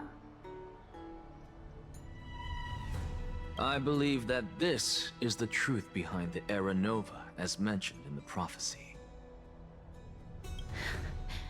This is utterly unbelievable. Besides, those twins in the past, even if they really are Thanatos, Their whereabouts are still unknown, even today. Are their whereabouts truly unknown? Didn't Polixia mention that seaside town? The birthplace of alchemy and the tale of the dragon. In our world, there exists a city which perfectly matches that description. Styxia. But the people there worship Fagusa and bear no relation to Thanatos. I have also never been to that place, as in the time of Idonia, it had long turned into underwater ruins. Take this. This is... the Nusporist masterpiece, the Philosopher's Stone. It was made by transmuting all of the sages' wisdom into a single entity, with their flesh and blood as its foundation. Remember, I've mentioned before that the art of alchemy is all about conversion, tempering, and ascension. This process also applies to the pursuit of truth. Regardless of how unbelievable this sounds, the truths of the world have been refined from the impurities. Think about the story of the dragon. This stone will lead you to your real hometown, allowing you to reform the door to the Nether Realm and discover Thanatos' fate. Her real hometown. So he's saying that Styxia is her real hometown? You still look as confident in your victory as ever. But what if your conjecture is wrong? Simple. I shall merely admit to the entire world that my experiment was a failure. Oh, simple, he says. However, my line of thinking will not fail because I have already planted the seeds of doubt into the hearts of the masses. Actions speak louder than words, Castoris. With the assembly about to begin, don't forget the promise you've made. I've already searched for so long. I'm willing to try one more time. While we converse, her life is also slowly slipping away. But before I leave, I have another question. What exactly did we witness just now? That was the world imprinted in Kefali's soul. Whoa. If we are to prove its existence, you must take the final step. Go. Do not disappoint me. I understand. Hey, child of humanity. Don't get antsy. I still remember the question you posed to me. As a scholar, I do not wish to offer up ambiguous conclusions. Let's discuss this topic again when she manages to find the evidence. I merely wanted to ask, was that stone transmuted from your heart? If so, rebirth is no longer an option for you. Oh my word. Why not? When I was a child, I lost someone dear to me. When I was a teenager, I lost my faith. A while back, although you saved my life, I also lost my soul in the process. Now I'm merely forsaking my body. What's the big deal? My word, Anaxagoras. Why are you always finding ways to die? Isn't it good to be alive? This is but a necessary sacrifice on my path to transform into the purest of them all. Can someone who's dead even claim to be the purest of them all? Furthermore, if your hypothesis is proven correct, does it not just confirm that the myths are true? And thereby invalidate all your theories? No, it's just the opposite. If my hypothesis is correct, it means that I can actually ascend to godhood and reshape this absurd world that you all have created. Currently. That's a lot to take in at once.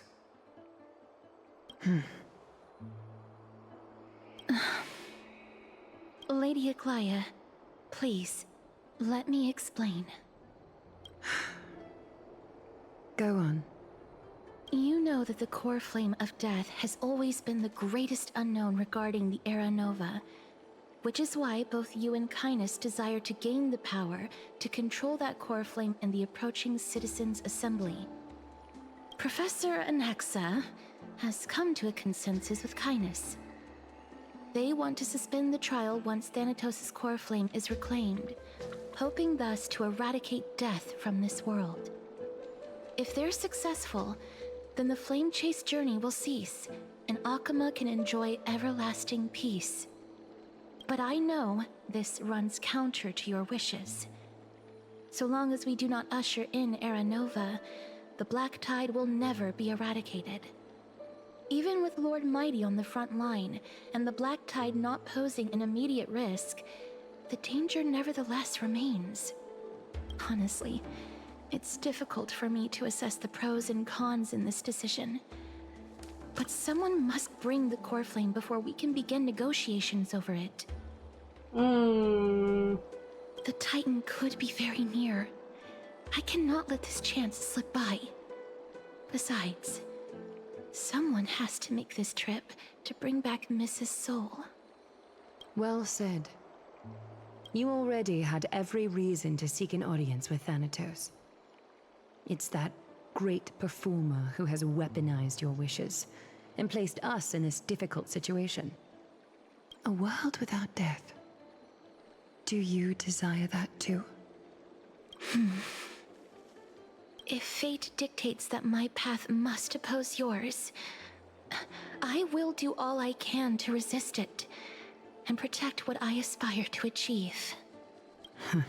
What do you aspire to achieve? Lord Mighty showed me that without taking the first step, all talk of what follows is moot.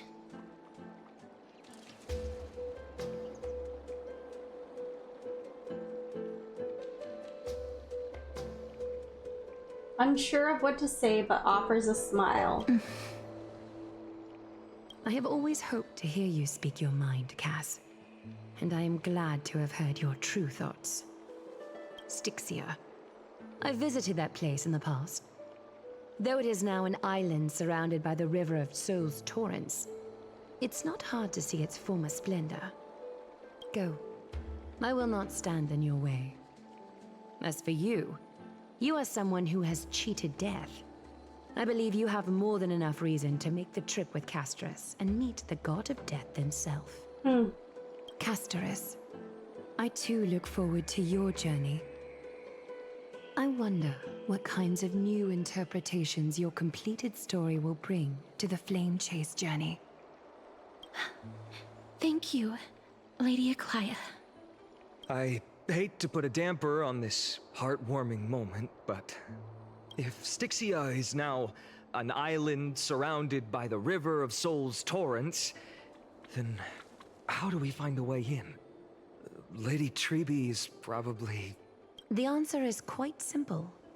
In the myths, Zagreus once made the domain of the dead their treasure vault. That is to say, they could enter and leave the Netherrealm as they pleased. How? And if they could do that, then it follows that the demigod who inherited their divinity must be capable of the same. I'll see you at Memorial Palace at Action Hour tomorrow. Cypher shall be your guide to finding that ancient city. But didn't she say Cypher might not even show up? I guess she got Cypher to show up. The tumultuous day finally comes to an end. Everyone disperses, each lost in their own thoughts. Nameless recollection. The servant tells of the mystery within the myths, and a scholar seeks to answer a forbidden puzzle. The truths learned during your travels. Head to the book and write it down. Don Hung isn't back yet. Huh. Hey, friend! Is the debate finally over? Did you win?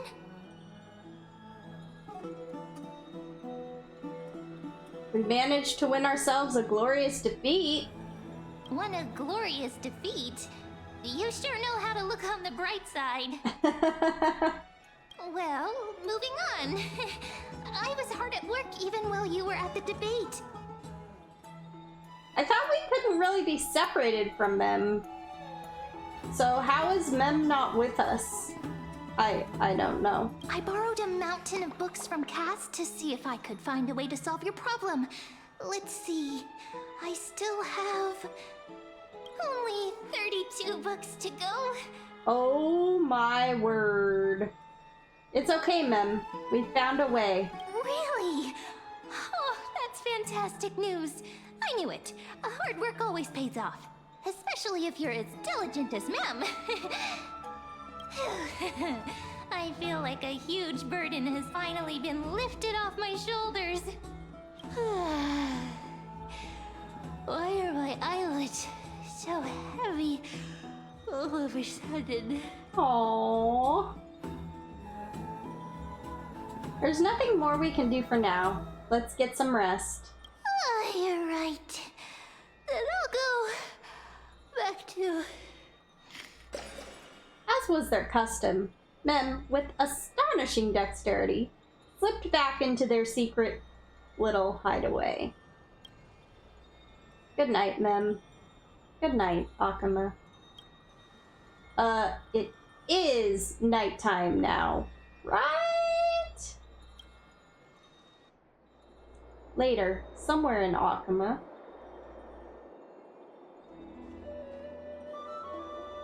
Oh. Cass? What a surprise. Lady Treeby. Is something troubling you? I just wanted to speak to Lady Trian for a bit before I set off. No matter how breathtakingly beautiful Styxia once was, the place is now the domain of the departed. There is no telling what we'll encounter there. I don't want to have any regrets.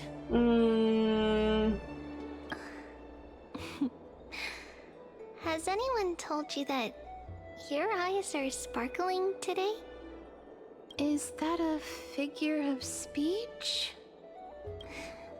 In the past, when you did smile once in a while, all of us could see that your heart remained troubled even as you smiled. Lady Treeby, you know perfectly well that see you tomorrow is nothing but a white lie.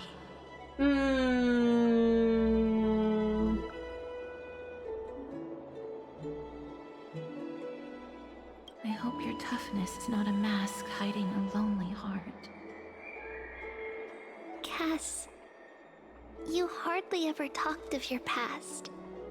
None of us knows what you went through, apart from Maggie. But we know it must have been filled with pain and hardships, as it is the fate every Chrysosaur is destined to live out. We are just happy for you that the core flame you're meant to inherit has finally surfaced. Isn't it a little too soon to say that? But you already know where tomorrow is, don't you? There is no need to rely on anyone else. Just give it your all and leave no regrets. We have always believed that your embrace is just as warm as everyone else's. Oh.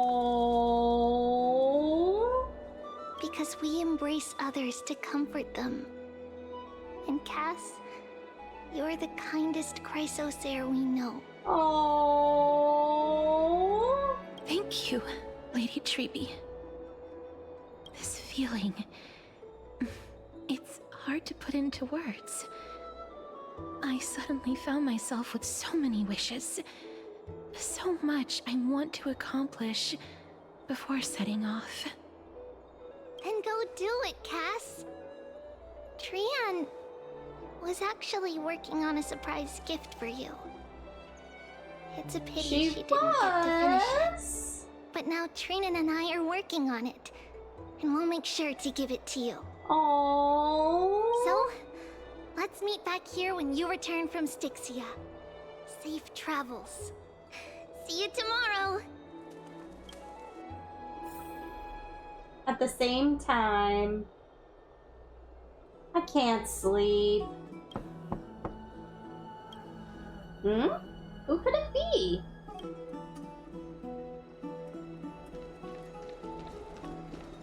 It's me. Oh, it's Castorus.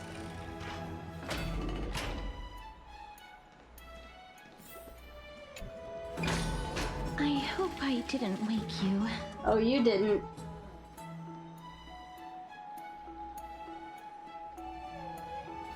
Is it another mission from Aglaya? Huh? No. No. I'm here because of private matters, actually. If it isn't too much to ask, I'd really like it if you could come along with me to retrieve something. Sure, let's go. Aren't you going to ask me what it is? It isn't a long way from here. Shall we? I'd love to go in and take a look. Have you heard? Seems like All right, here we go. Can dispel the black tide. The streets are packed. It seems the vote to pause the flame chase journey has begun. I want to vote. Tell me how I can vote. Take your ceramic shard engraved with the Kefali rune, select the Council of Elders in your heart, and pray silently until the shard registers your choice.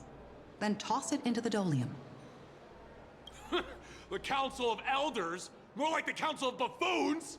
The Black Tide took my hometown long ago! Who are they kidding with bringing back Erechrysia? It's all a sham to create their own Erechrysia in Akama! The Titans are just. So long as we do not overstep our bounds again, we will not incur divine wrath. Oh, please. The time when these deranged Titans should have vacated their spot to the demigods is long overdue. You'll see soon enough, you old fogey. Oh my. And I pray that Talanton smacks some sense into you with their scales. We shall see how this turns out. That was quite a spectacle. Just another peaceful day in Akama. I suppose peaceful is technically correct if no actual violence happened. To this day, I still find it almost unreal that Akama is the only place illuminated by light amidst the crumbling ruins of Amphorius. And its people are even holding votes to reconcile differing opinions. This peaceful sight is making me forget that this is the end times.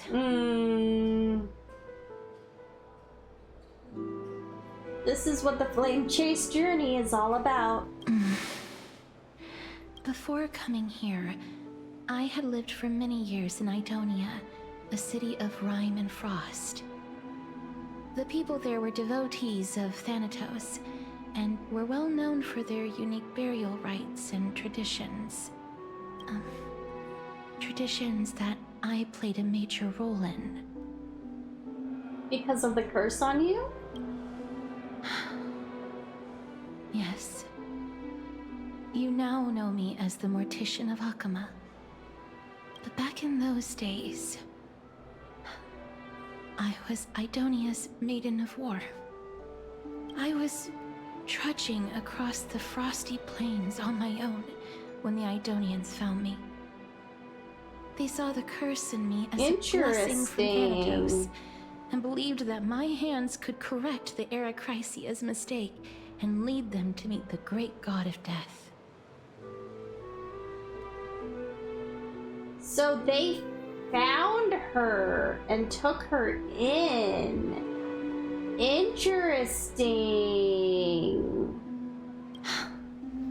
They provided me shelter, but in return, I was expected to grant merciful deaths to war captives, prisoners bound for execution, and heroes alike. Wow. Isn't that just an executioner? Yes. No matter how kind or cruel the means, nothing can change the essence of death. Taking away someone's life is never worthy of religious worship.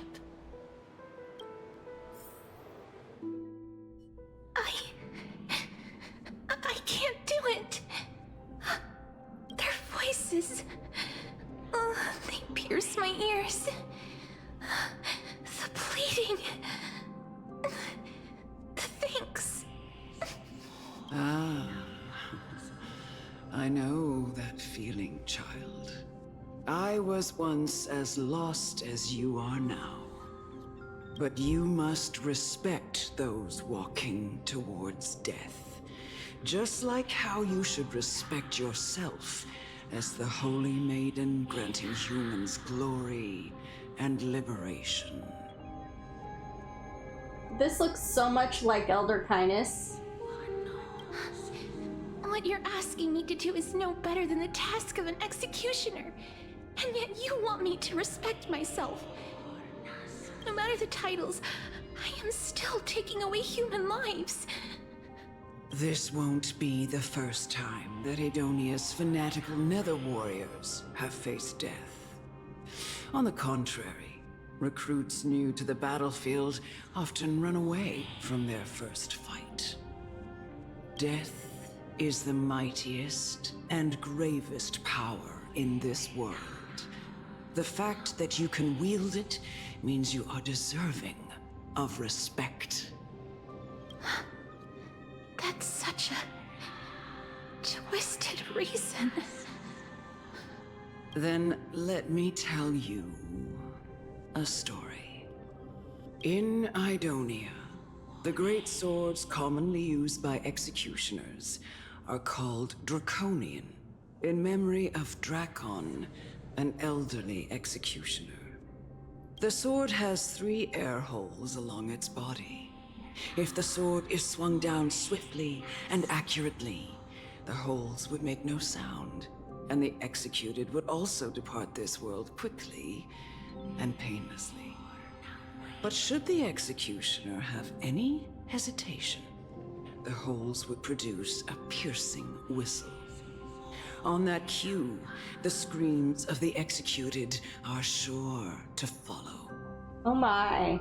Every executioner after Drakon is to hone their sword skills every day in preparation of future executions.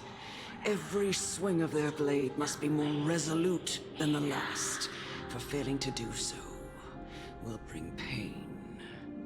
Pain for the dying, as well as pain for themselves.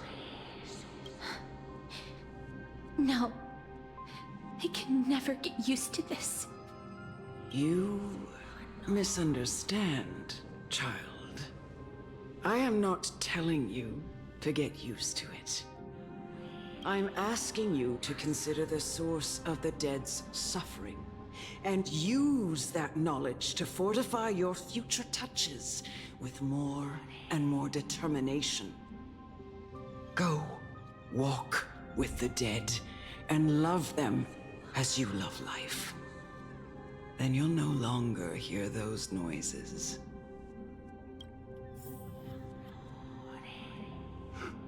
Please, don't kill me. I don't want to die.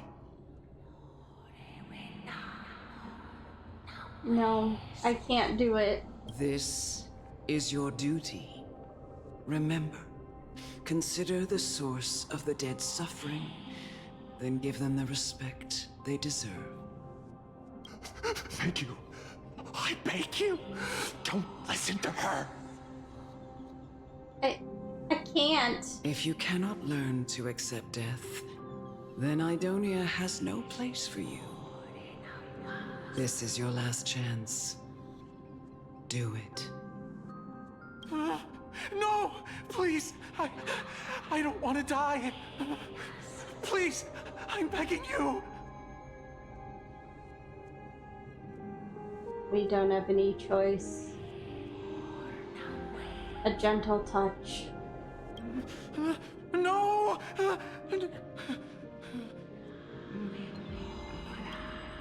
You gently touch the prisoner's forehead with your finger.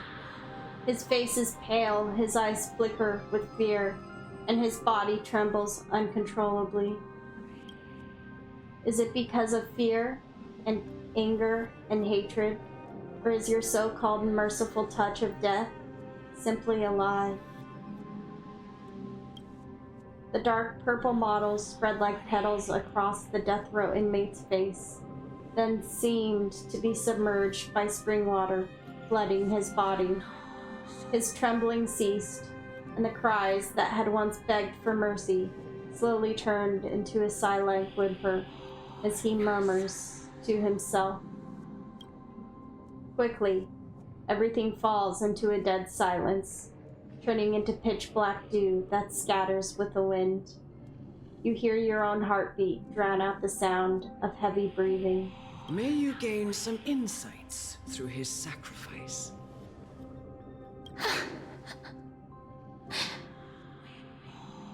Is this all? No. Come with me.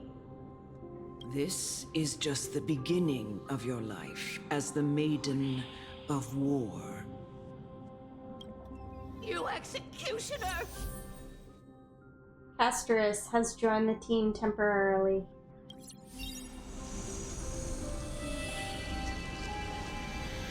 Executioner.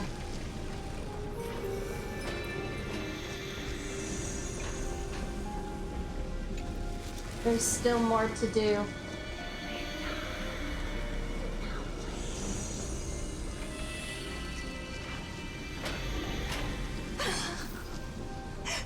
Holy maiden! Go. Grant her glorious death. Bestowed with honor.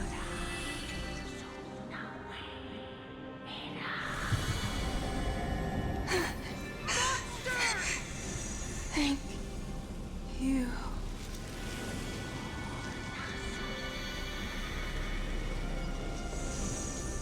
Do it then, executioner. You heard him.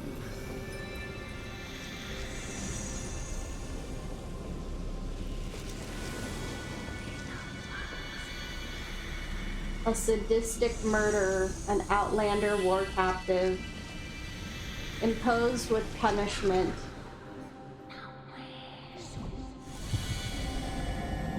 I curse you to live in eternal pain. Executioner. Please, grant me release. An ill herder. You know pain and what suffering. Gifted with slumber.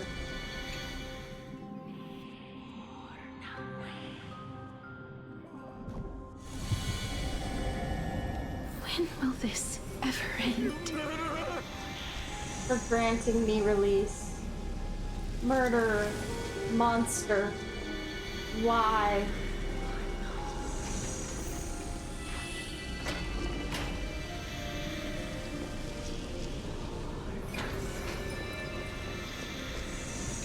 There's still more to do.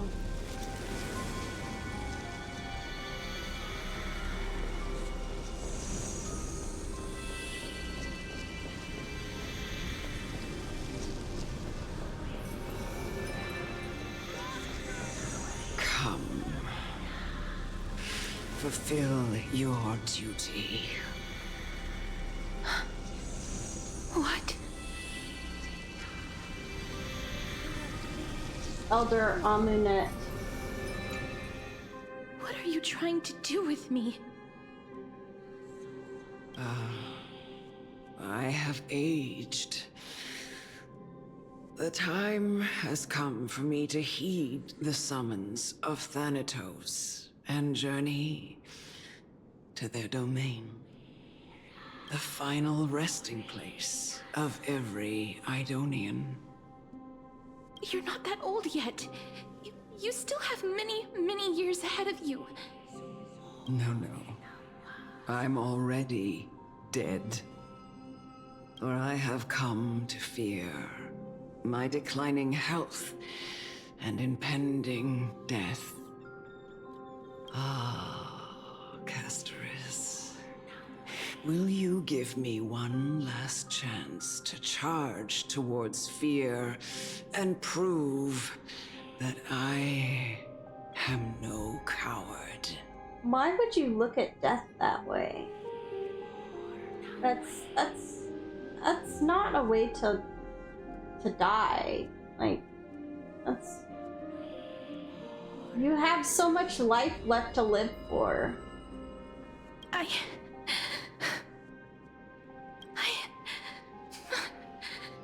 can't take this anymore! Child, it was I who brought you here, from the frosty plains, and set your farcical fate in motion.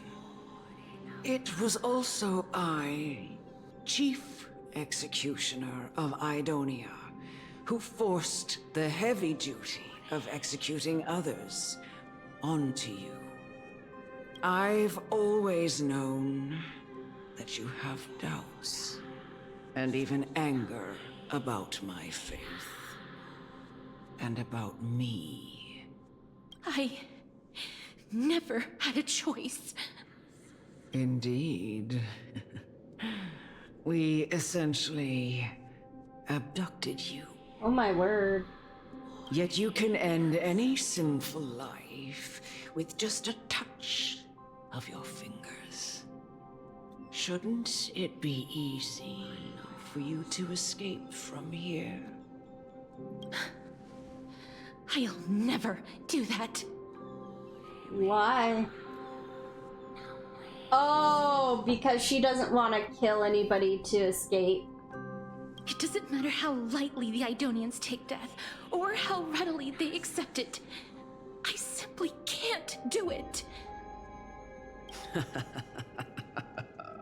I knew I was right about you. What do you mean?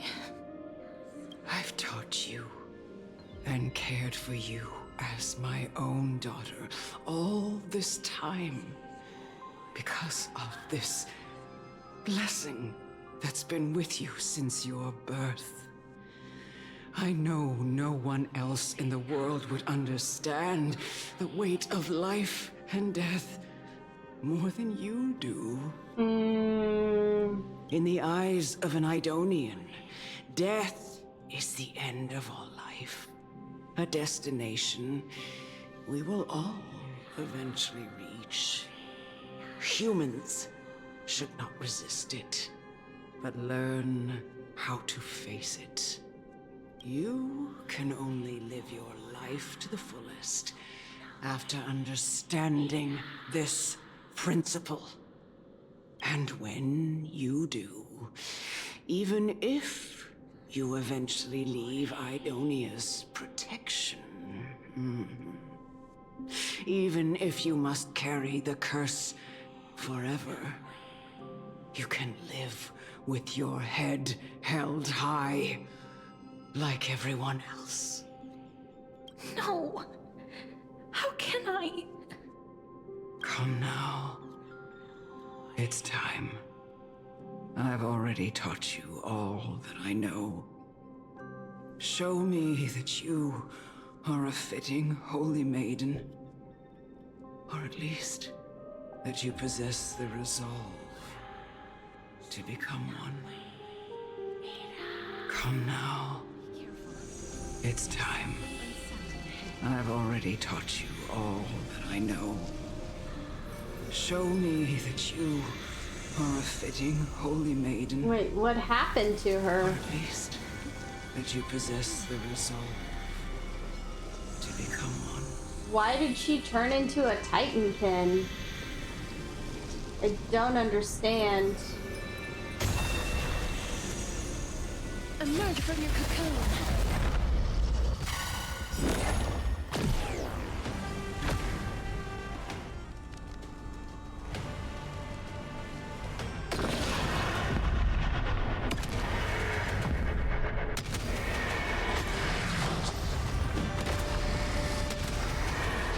May death protect us!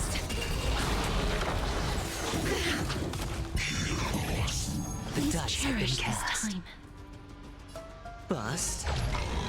Or maybe I'll take it off. Watch your head.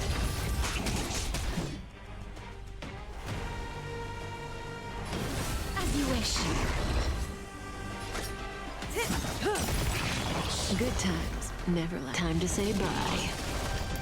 Boom. Still waters of oblivion. I weep for the departed.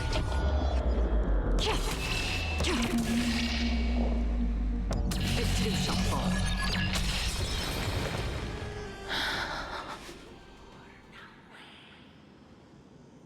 This was the last time I followed her command.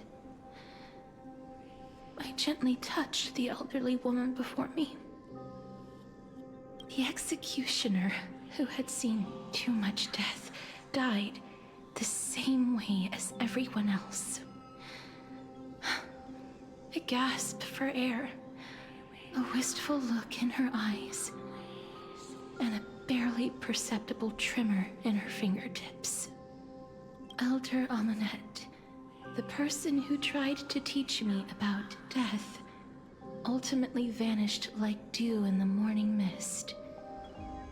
She spent her life embodying the beliefs of the Idonians, and when death finally came, she embraced it exactly as their doctrine had taught. I have nothing but respect for her. I erected a cenotaph in her honor in the marshes outside Idonia's city walls with the others I had laid to rest.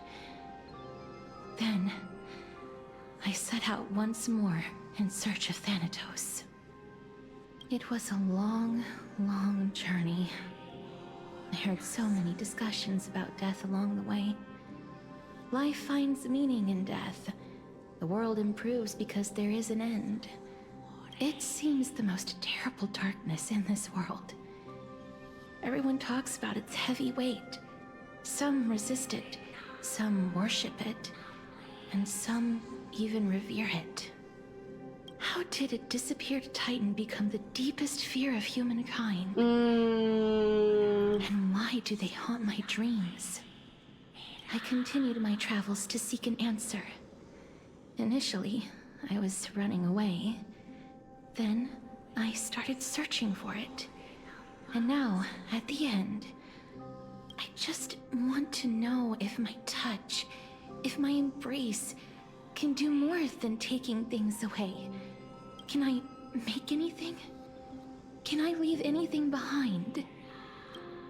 I don't want to die. Please, I'm begging you, just let me go. I don't want to die, please. I don't want mercy like this. Just let me go. I need it. I don't.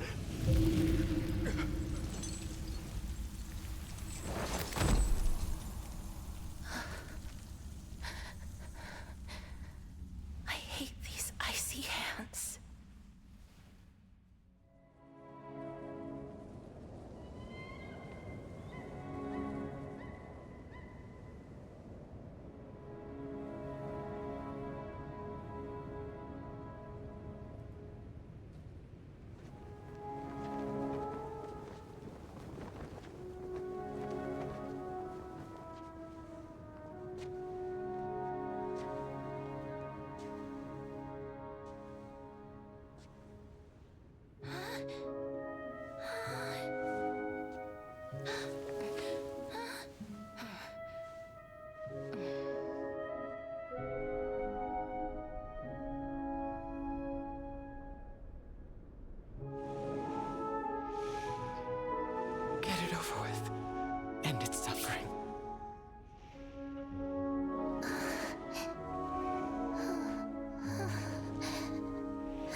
Reaper has blessed your hands.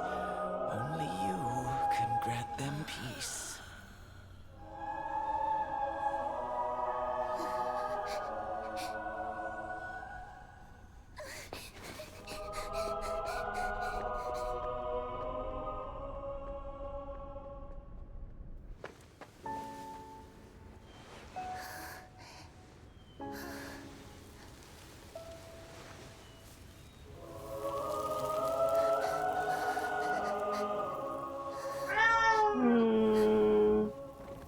Embrace death.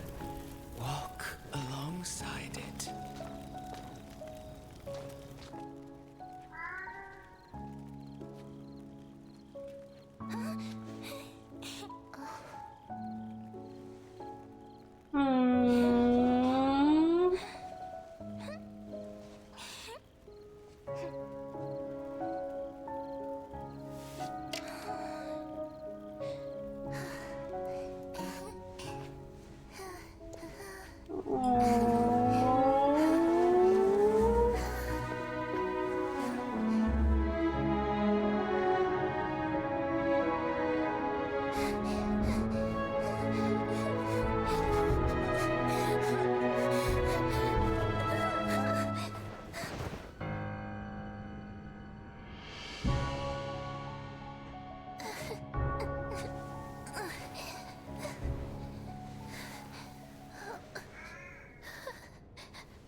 So she's older now.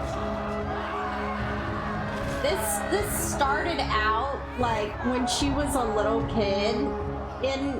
Before the cinematic started, it made it seem like when they found her, she was an adult, but in the cinematic, it showed that they found her when she was a child.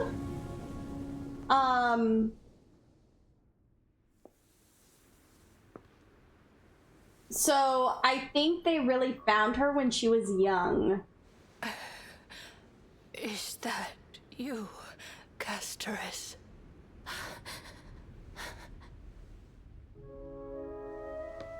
All of them have gone, heeding death's summon, crossing into their domain. I must go too. I don't fear it, just I have some regrets. Watching people leave this world again and again, it must be lonely for you. You must want to desperately embrace them before they go. I can't. These hands, they're too cold.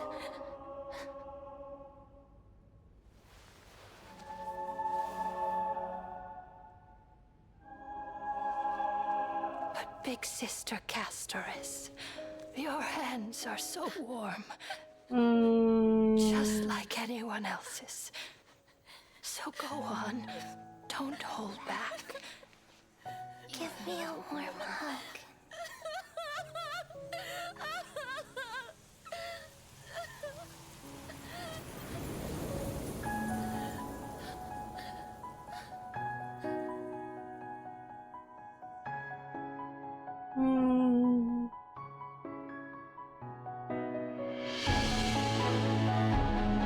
The life she could have had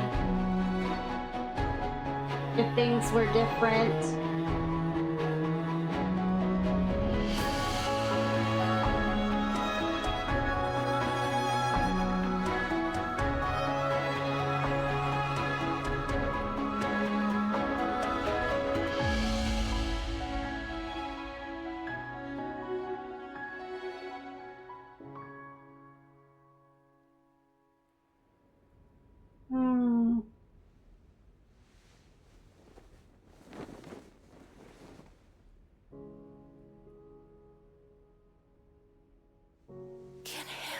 like these really be warm?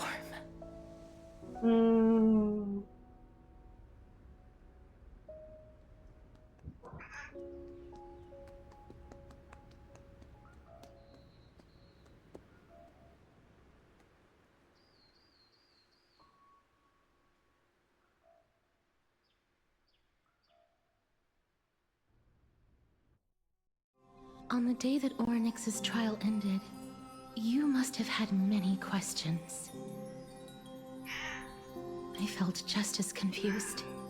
Why, as someone from beyond the sky, were you so cruelly dragged into Amphorius's fate? I wished I could take action, but no matter how hard I try, I cannot simply interact with the living as ordinary people do. Even when we brushed against each other unintentionally in the grove, and it was obvious that nothing had happened.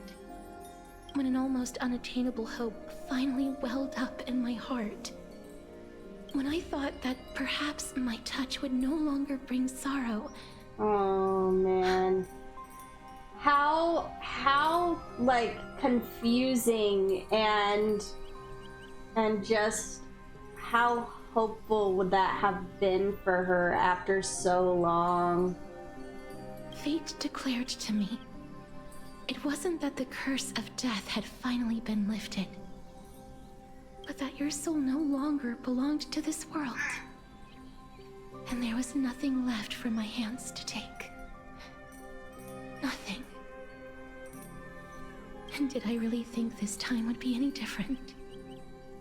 It's not that I don't understand this reality, just that I'm unwilling to accept it.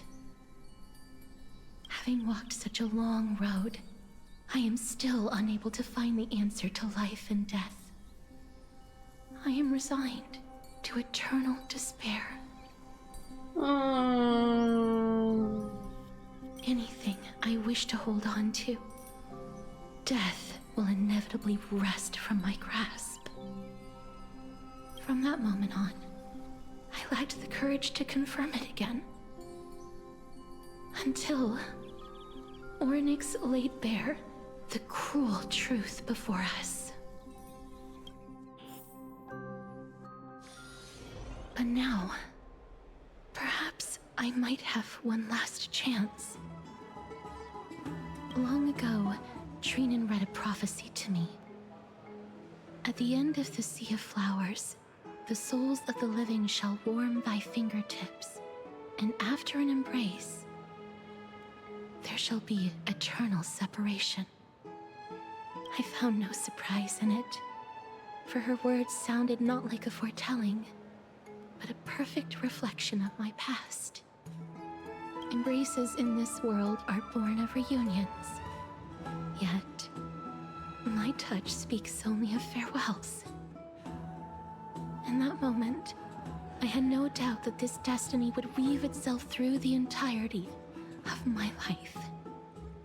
And yet, things have taken a turn for the better. Now that I can finally have an audience with Thanatos, perhaps I can rewrite the meaning of that fated prophecy. I have no reason not to give it my all. For your sake, and for my own.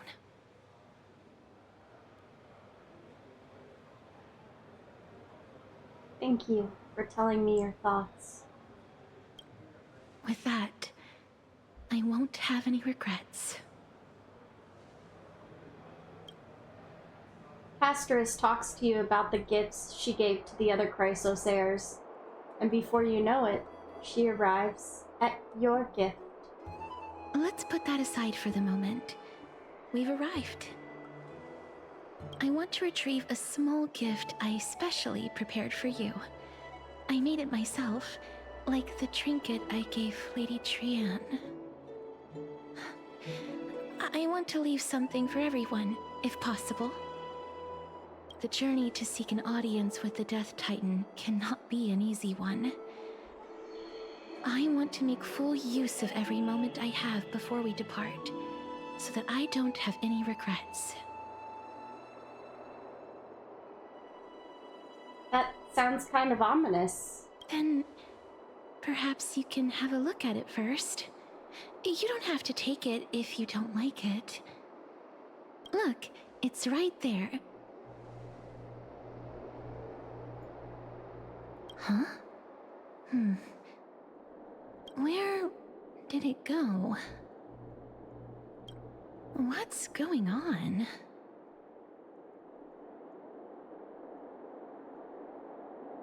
Did you get into trouble with some phantom thieves? I am not some corrupt grown-up.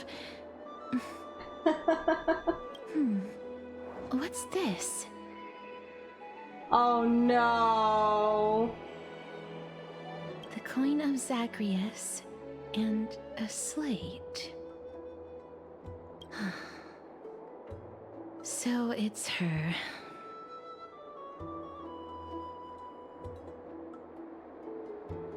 Who? It's Lady Cypher, the demigod of Zagreus whom Lady Aglaia had spoken of.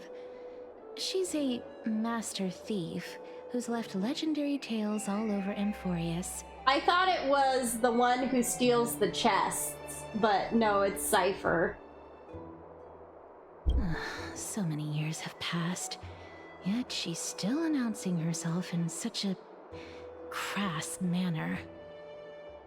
Let's just do as the slate says and look for Lady Cypher. Letter from the Phantom Thief Cypher.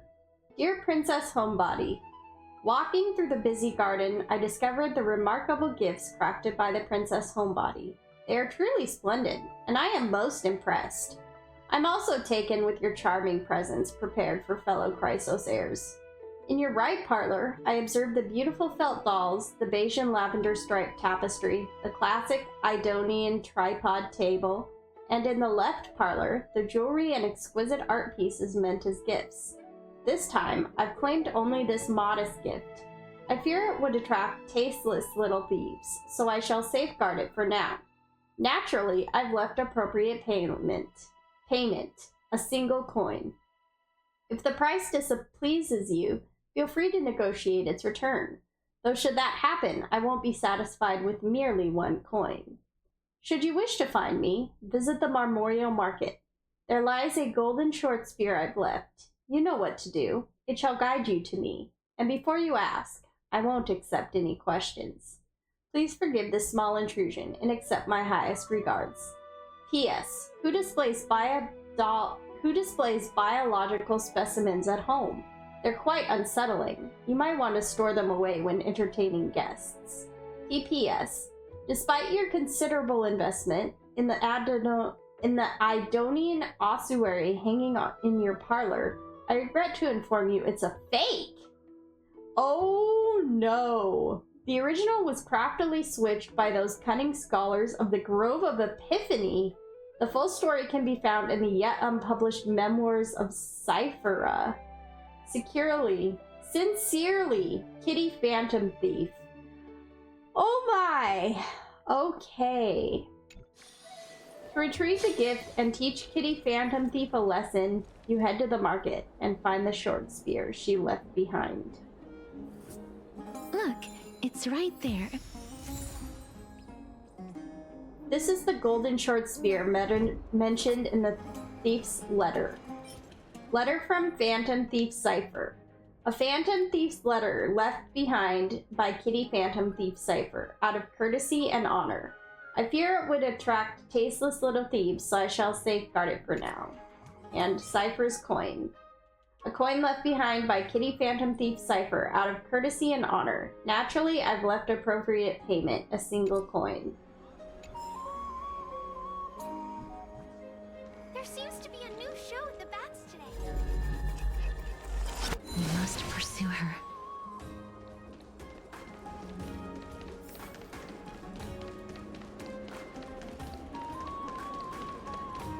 Huh?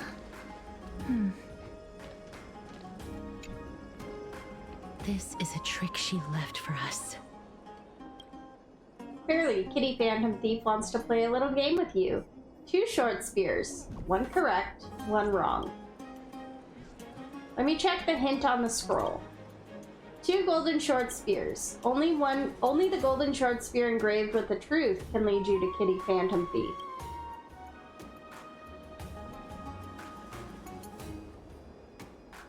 Inspect the left golden spear.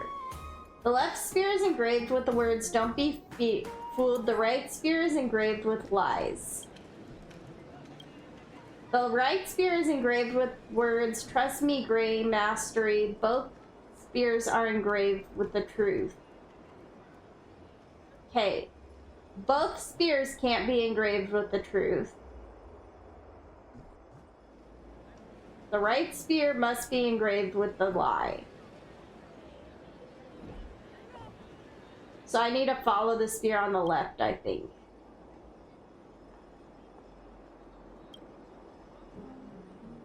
The words on the scroll should be true, so which short spear do you want to repair? Repair the left golden short spear. She's incorrigible. Follow me.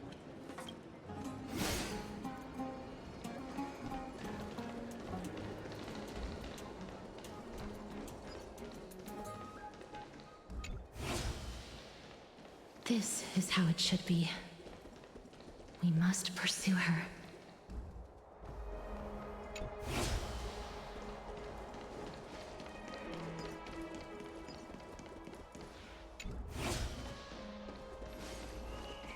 He's going to a Dromus?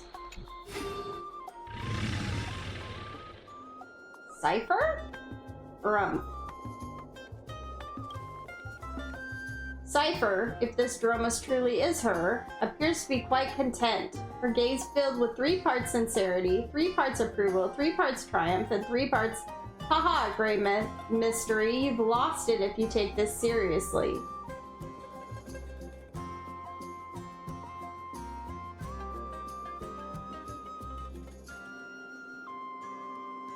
I see. So a Dromus is a cat. Grumph. She seems to be saying, right. Oh no. Yeah. Yes.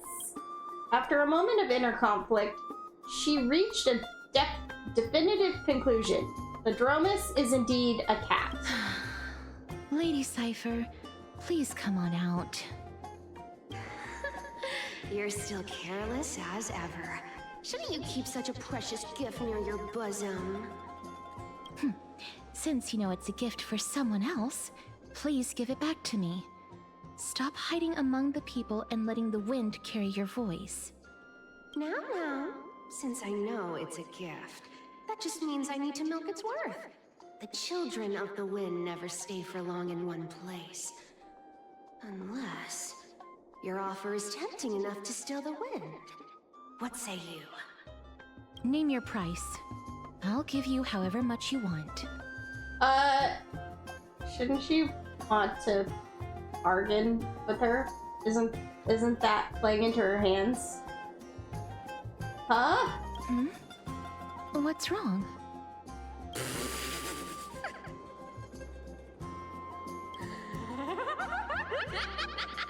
No wonder they call you Princess Homebody. Why don't you two come over to my place?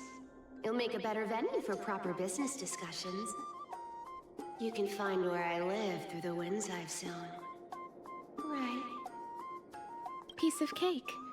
I can do that even if I can only sense your soul. Alright, I'll see you there.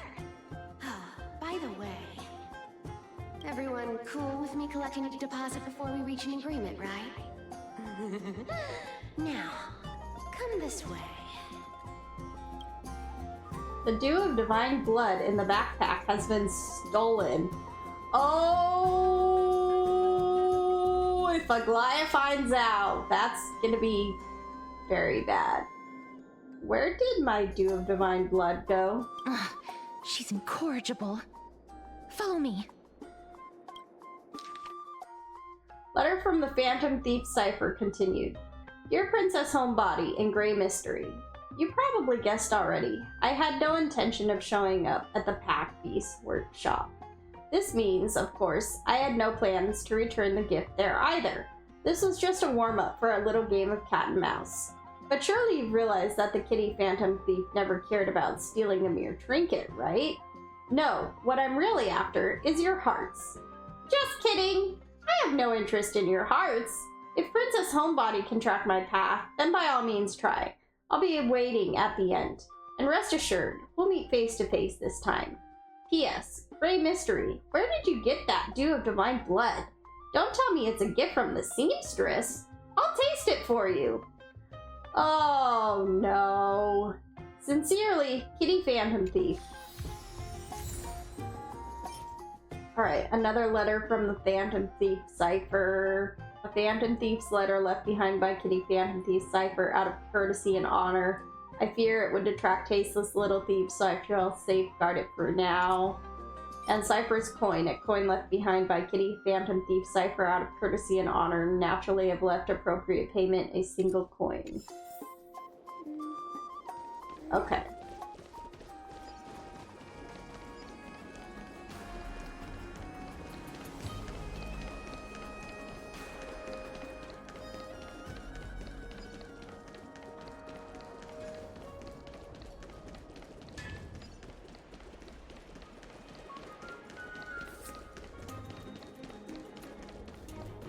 It's about time you do some exercise. I just went in a circle. How do I get up there? Never save for tomorrow. This way? This way. Not this way.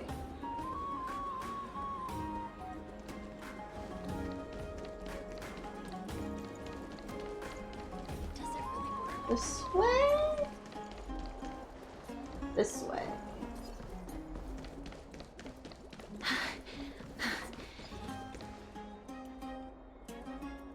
Over here! Over here! No, not that way! This way! Come on. If I really wanted to hide, you'd never find me. Okay. So relax, you two. No need to get your hackles up. I'm not that scary, am I? Meow.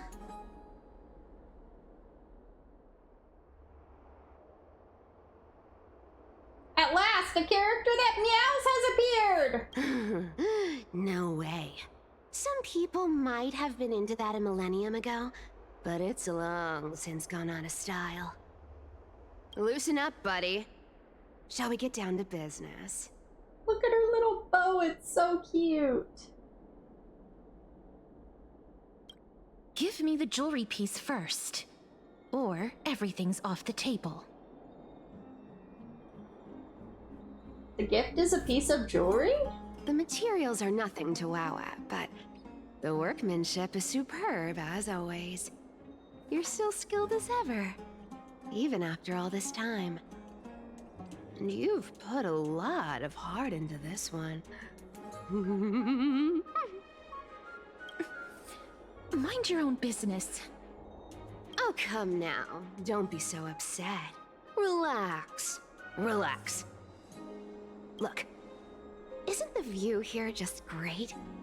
You can see what everyone is doing and where they're going, and they won't even know you're here.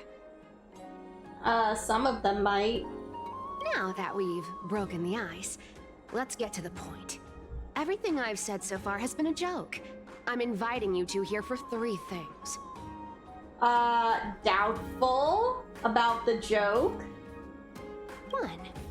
The seamstress found me and wants me to take you to Styxia to look for the Death Titan. 2. The Council of Elders also found me and wants me to make sure the core flame of Thanatos ends up in their hands.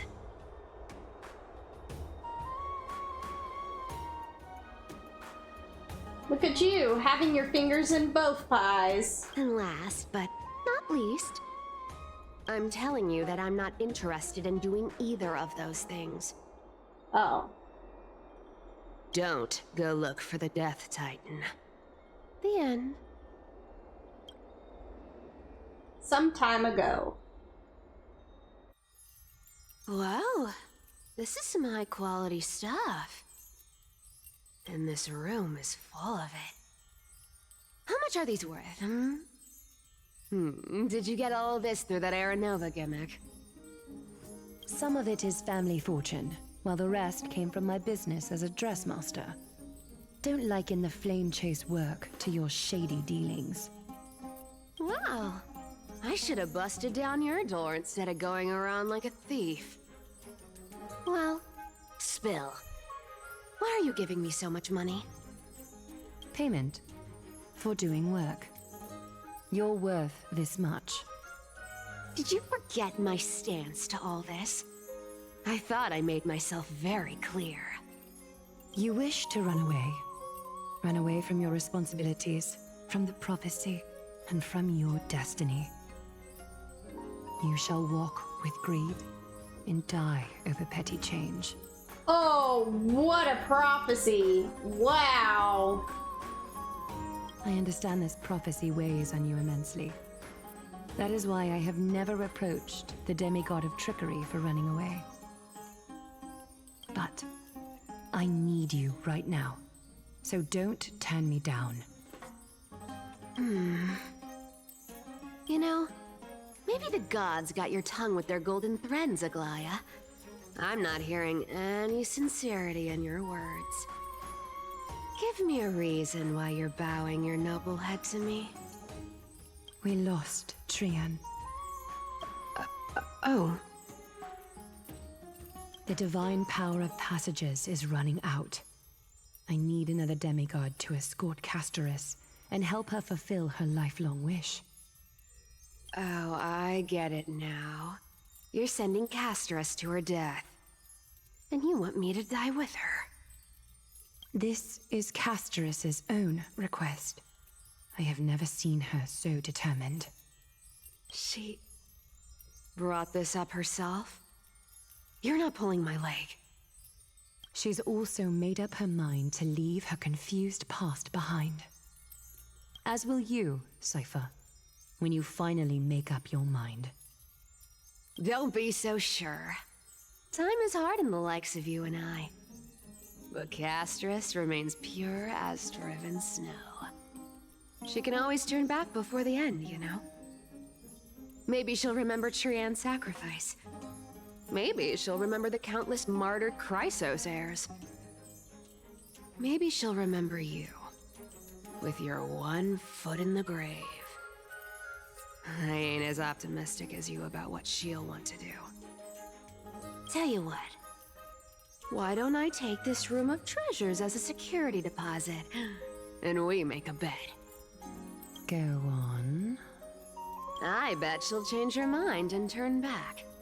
Now, if I lose, I'll do what you want me to do. Return this deposit to you, plus giving you another room full of treasures. How does that sound? You sound like you have all the confidence in the world. In that case, let's make a pact with those conditions. I hope you're prepared to lose it all. In conclusion, I want to win. So I hope you two can give up on going to Styxia. I'll give all the treasures in that room to you. And you can split it between yourselves, however you want. Yeah, I don't think Castoris really cares about treasure. What do you think? Tempting, right? Treasure doesn't really do a dead person much good. Ah, look at that! I'm almost dead. What use do I have for money? I decline. If we don't find the Death Titan, her soul will... Oh? I can't go into the details, but we have to go to Styxia. I really don't get how. And almost dead is an understatement. I am dead. Princess, homebuddy, you keep talking about needing to find Thanatos, about getting rid of your curse, and you don't care about anything else. But did you ever live for your own pleasure? Even for just one day? Kind of hard to do when you can't touch anybody. I mean, I'm sure there are things you can do like eat, food, good food, but I mean, when you can't even shake hands with somebody, that makes life a little more difficult. What are you trying to say? I'm saying, contrary to your beliefs, Aglaia didn't take you in just so you can die for her Aranova. The flame chase journey walks hand in hand with sacrifices. Isn't that why you're always running away from Lady Aglaia? Fine. Never mind. We all have our own problems. I ain't gonna say anything anymore. It's not like I was gonna honor that bet anyway. But listen to me. Styxia is no tourist destination. Sure, the treasures buried in there are 10, no, 50 times richer than Aglaia's vault. Yet, I've never been there. And I never plan to. Because even a demigod can't be sure they can walk out of that place alive. And now I'm supposed to escort you to Styxia. Sure. Pay up.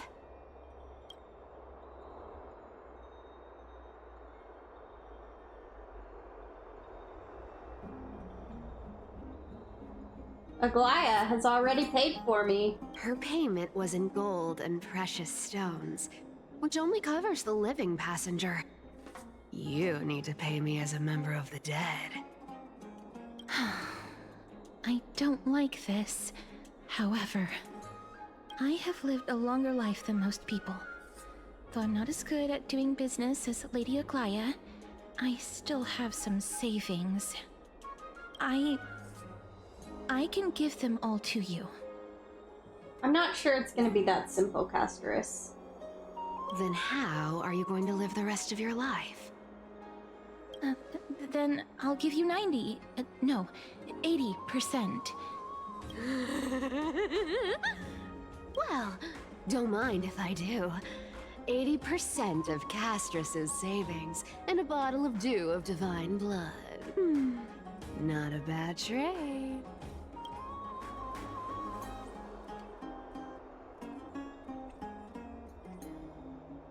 I'll show you who's boss once I've recovered with full HP. I'm so scared.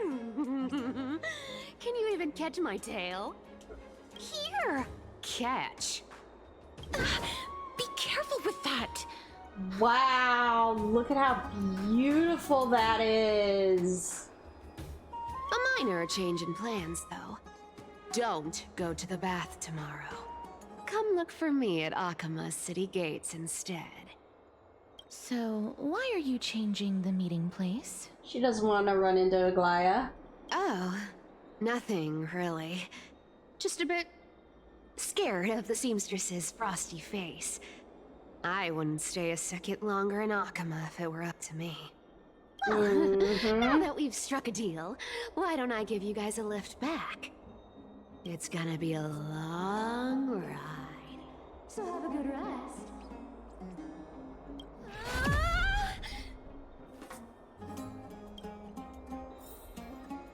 Next day, Akama. Where am I? Is this my room? How did I get back here? This is a coin? It was Cypher? And she even tucked me in! Never mind. It's getting late.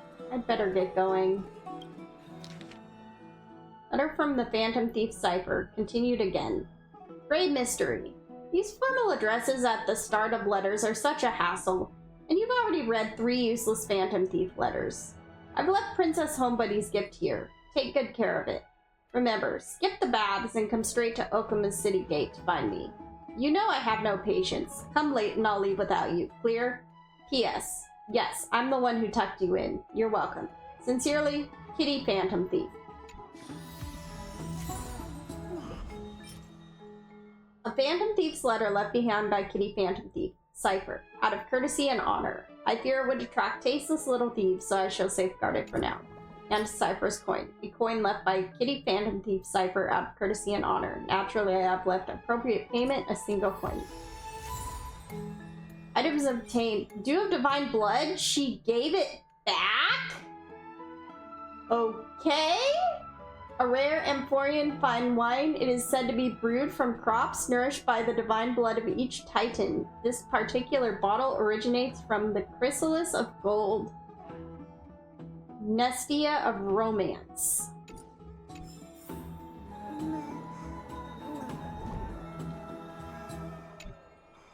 Exquisite delicacies line the table, remnant traces of dampness still lingering on the lounger beside them. This is Castrus's gift? Nether butterflies pondering. A handcrafted silver ring. If you hold it to your ear, you can hear the sound of melting snow.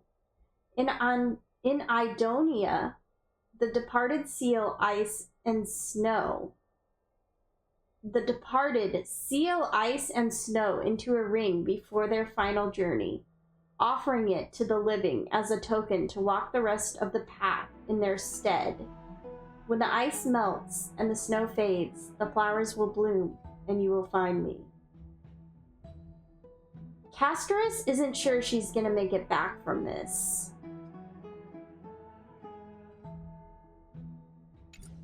Goodness. Embrace your long fingers. Castrus, please don't die. Just as you prepare to sit on it, you glimpse a warning label hanging off the side of the lounger's arm. Please dry yourself before using. Probably a painful lesson of... I didn't get the rest of that. A certain administrator or something? I'm not exactly sure what it said. Ooh! Stuff to collect. Anything else in here? No.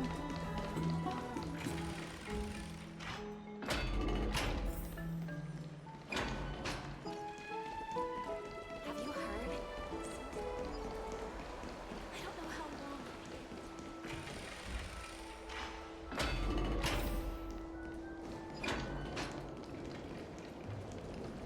The story of the Christ of Spears.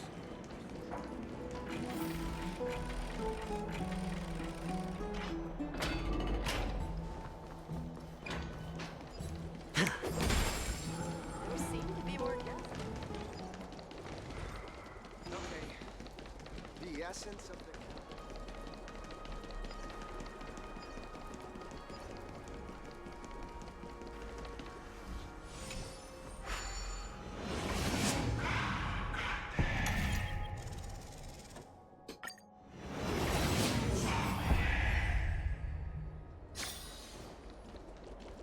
Ooh, something else to collect?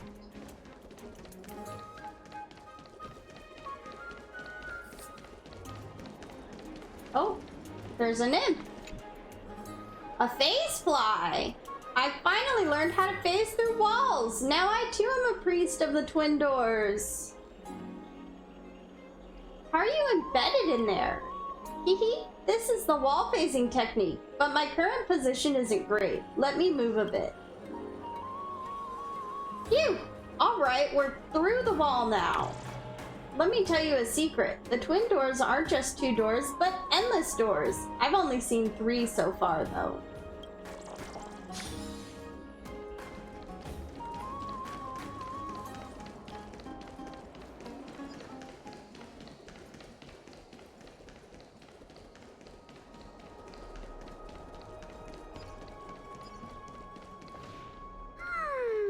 Bright and sunny. Just the weather for farewells. You're... here? Was I not supposed to be here? Really? Just the 3 of us? Totally. The trio team is the best set up to reach the finals. No need, I already told her. She's fine with it. Is you sure know how to put me in a spot? Not is she fine with it, but is she aware? Did you tell her? I can't touch you. What a bother. Sorry. Aw, I was just teasing. Don't take it to heart. Did you know that the legends say you have to put an obol into the mouth of the dead or over their eyes if you want them to successfully cross the River of Souls and enter the Netherrealm? That's the fairy fare for entering the Netherrealm. However, I honestly won't ask you to pay this time. I'll pay. And then we'll just have to go through the motions. We aren't entering the Netherrealm though, are we?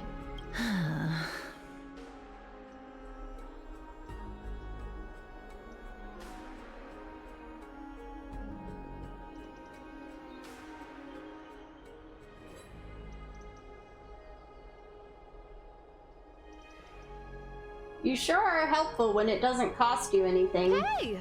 I'm just trying to make this journey feel more special, okay? Don't read too much into it. Alright, pass me the coin. It's time to get the gods' powers going. A fleet-footed trip to the Netherrealm, here we come. Oh, we are going to the Netherrealm. Oh, one last thing before we go. I gotta give you this piece of advice. Especially to you, Princess Homebody. You can't catch the wind by waiting. You only live once. So make the most of every moment you have. Hey, Cinder, how you doing tonight? Get ready. Be steady. Hi, your turn. Don't be nervous. After all, it'll be gone in the blink of an eye. Oh my word, is she just super fast? All done.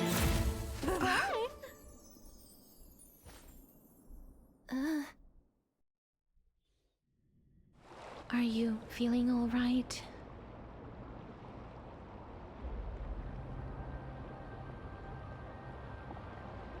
Ugh, I swear she was speeding. She's the demigod of trickery. When she flips the coin of whimsy into the air, she gains incredible speed that lets her travel anywhere in an instant. Oh, okay. Interesting.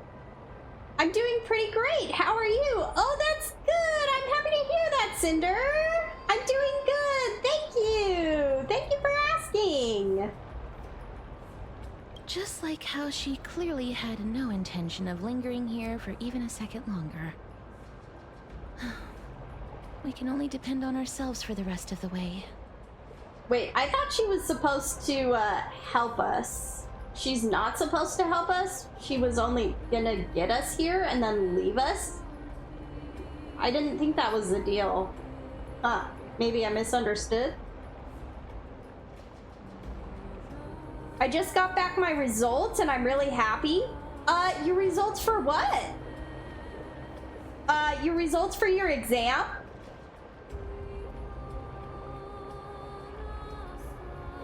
Don't worry. Mem's here to help. Aw, Mem's got our back. It's my exams? Oh, it is your exams. It sounds like they went good. Can you teleport too? Being cute isn't my only forte. I'm strong too. This is Styxia, the city of dragons and waves. Anaxa hypothesizes that the missing Thanatos is somewhere in these ruins. This is the land of their birth. Or perhaps of their death. How would we find them? Anaxa had used a secret alchemical art to temporarily fuse his soul with Circe's and Cephaly. And when he was on the verge of death, he was pulled by Thanatos and caught a glimpse of the flowing river of souls. Huh. It's better than I thought. Good is subjective. Well, I'm glad it's better than you thought. That's awesome.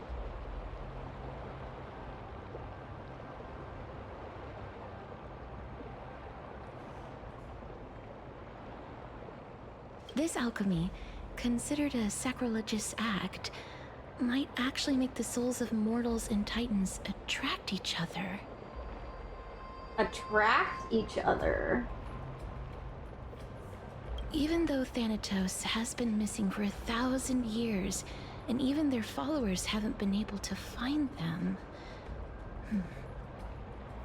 perhaps that special attraction could summon them here. But wouldn't it summon them to Anaxagoras? Because he was the one who used the alchemy? Oh, so are we going to use that Philosopher's Stone to conjure the Titan? Oh, he did give Castris the Philosopher's Stone, huh? I guess that's the only way. The only leads we have now are the name of this city and the fairy tale about the dragon. Thanatos is even more mysterious than I am. Indeed. Even one as erudite as Anaxa could only point us to this place, and no further. We will be entering the unknown as soon as we take our first steps. But that won't be the first time in my long journeys. I believe that, rather than standing still, taking action is by far the better option.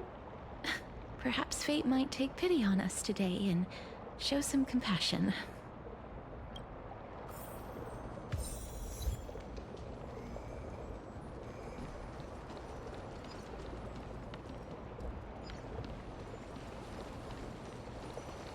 Overflowing River of Souls. O ferryman of the River of Souls, where are you? Insects devour my fingers, wild grass creeps up my back, yet the bell's chimes cannot summon you, as they have long since fallen silent in my decaying ears. That's terrifying.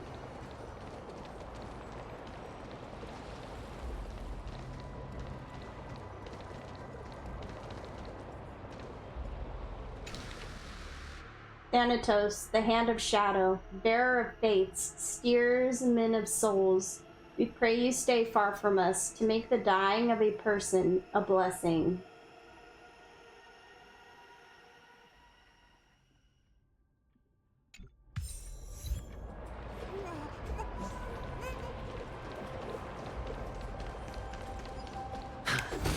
Go back whence you came. Go back. Ahead lies the realm of the dead. Okay, we're in the right place. You notice some spears lodged at an angle, as if they have been thrown here from afar. Don Hung once said, Cloudpiercer never leaves my side, but in hindsight, it sure has left his side plenty of times.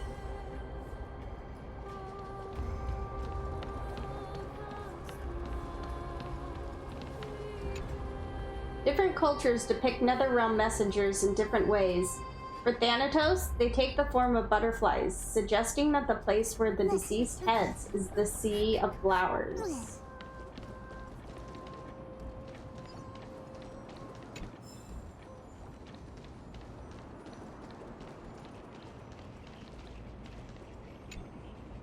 A trade worm. You know, all butterflies are my brothers. I've known them for a long time, and they're incredibly strong. Eek! I've decided to bring my talents to the butterfly clan. Eek!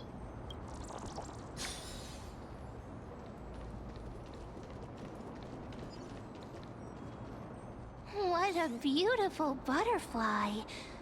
Is it talking to us? This is a eulogistic butterfly. They are found in places where many have met their demise. A eulogistic butterfly? In Idonia, some think of them as manifestations of Thanatos' benevolence. By turning the lingering obsessions of the deceased into these creatures, it is as if the Titan has made life into a specimen. I'm gonna head to bed now. Have a great stream, Cotton.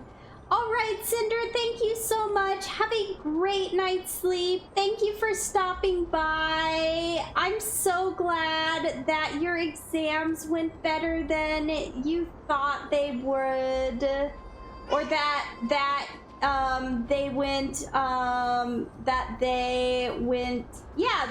better than you thought. I hope you have a great day tomorrow. Talk to me says goodnight too. Others think of them as Thanatos' messengers that guide the departed to the nether realm. The second theory sounds more believable. After all, the things they're saying are rather, direct. Perhaps. But the fact that we're able to hear their whispers proves that we're fast approaching the realm of the dead.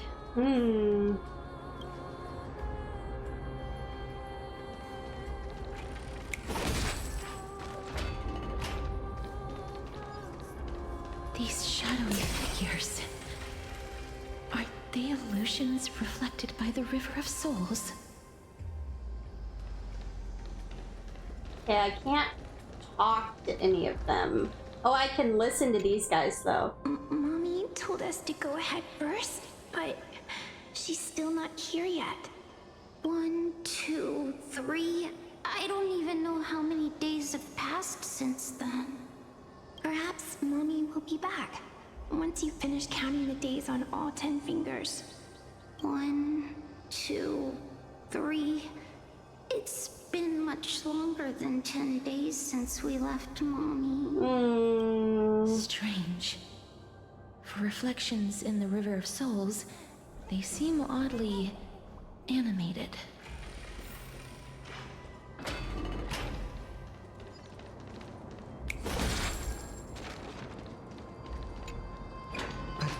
Master, did that lady really lie to us?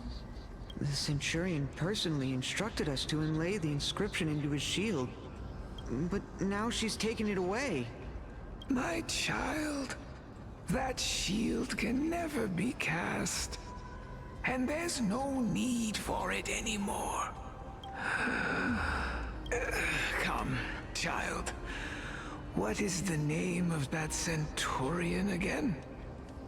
Actually, never mind. Forget I said that. I'll wait with you for her to come back. When that happens, you'll be able to keep making shields. Don't be afraid, pal. Let's open our eyes wide, together.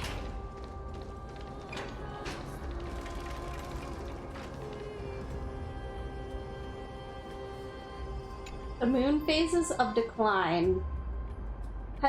Wow, that's absolutely gorgeous. Has anyone ever looked upon the intertwining moon phases, trying to glimpse the future foretold by Orynyx? The twin moons are broken mirrors of the sun. Within them, we only see reflections of ourselves. Perhaps Aquila has already seen through the absurdity of it all. Do you want to buy any fish? Huh? He can see us? Wait. More living people. More? I'm not selling my fish to living people. You lot are too shameless. Buying fish without paying. If I ever see her again, I will... Could it be that you're all dead souls that never achieved rest?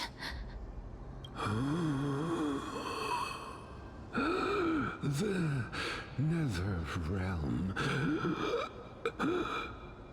does not exist. Well, that's unfortunate. It just confirms what Anaxagoras found out in his dream / death state. Titan rejects You. Me. So, do you want to buy any fish? But there aren't any fish nearby. Other fish gone. The people are gone too. I can only keep selling fish. So, he's so confused. do you He's just a want to lost buy soul. any fish?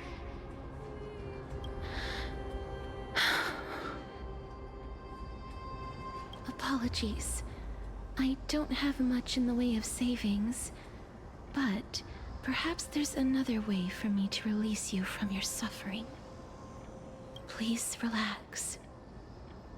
May you fall asleep peacefully amid a gentle field of flowers.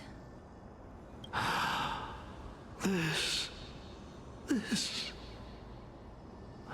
I knew it. These people aren't illusions. They're the souls of the deceased.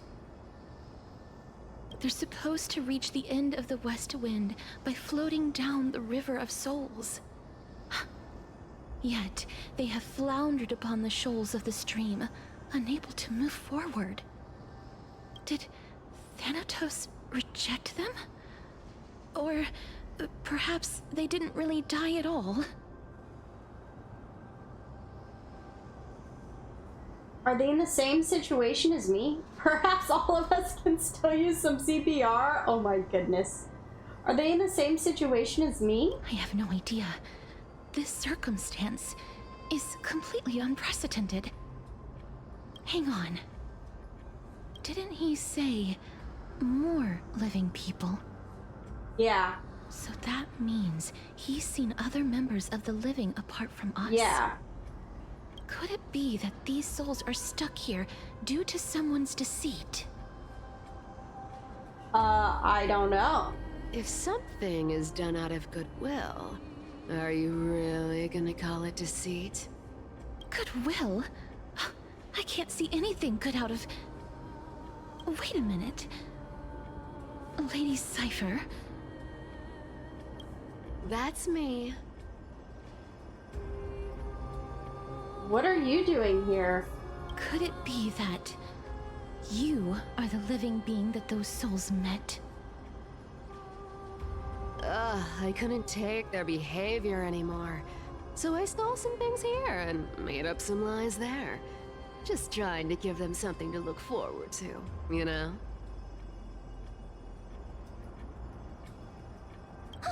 It's because of vile living creatures like you that we're being misunderstood by all of them. What else am I supposed to do? You can see the mess this place is in. These poor souls are denied by the Netherrealm. So now they're stuck in a few brief moments of their life. Unable to move forward or back. Ooh. Did you see those two blacksmiths on the way? They've been here for as long as the sun's been around, wailing over and over about casting a shield. Styxia is so freaky. So you lied about not going to Styxia because it's too dangerous. You've been around Styxia. Then why have you come back, Lady Cypher? Hey, I'm not here to aid your adventure. I hate water more than anything else in this world. Especially that stinky river of souls. But, I just discovered some stuff before I left. And I reckon you should know about it. It's about that boy who defied death. I found traces of him here. Mighty? Lord Mighty? Oh, right! That's his name. Well, now you know. As for whether that info is actually useful, that's for you lot to figure out. So long, Princess Homebody. So long, Grey Mystery. Huh? She disappeared just like that? Lady Cypher has always been a free spirit. In any case, she has brought us some valuable information. If Lord Mighty is also somewhere along the river shoals right now, then he will certainly become our signpost. After all, he's different from those wandering souls. He will find his way, even in the realm of the dead. Speaking of finding the way, how are we supposed to get over there? Don't worry, it's time for me to shine. Ornyx's rune of recollection is nearby. Use prayers to return the river to before it got flooded.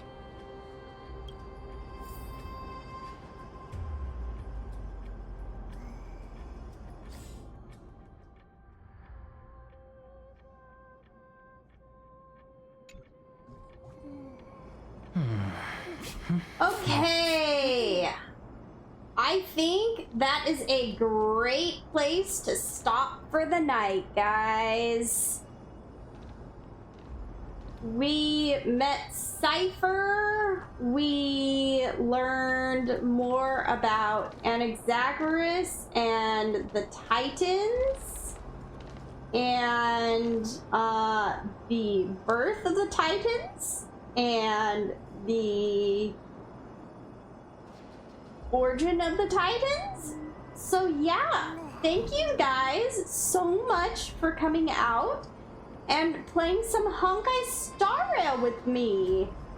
I hope that you all had a great night / morning wherever you are at, and I hope you have a great rest of your night / morning wherever you may be. Thank you to everyone who came out and interacted in the chat. I love talking with my viewers. It makes my night so much more special for me. So thank you for that. And to everyone who watched on Twitch and who is watching on YouTube. Thank you so much for coming out to my forest, everybody. Have a great one. Have a excellent one, guys. My cat says goodbye to everyone too. Goodbye, everyone.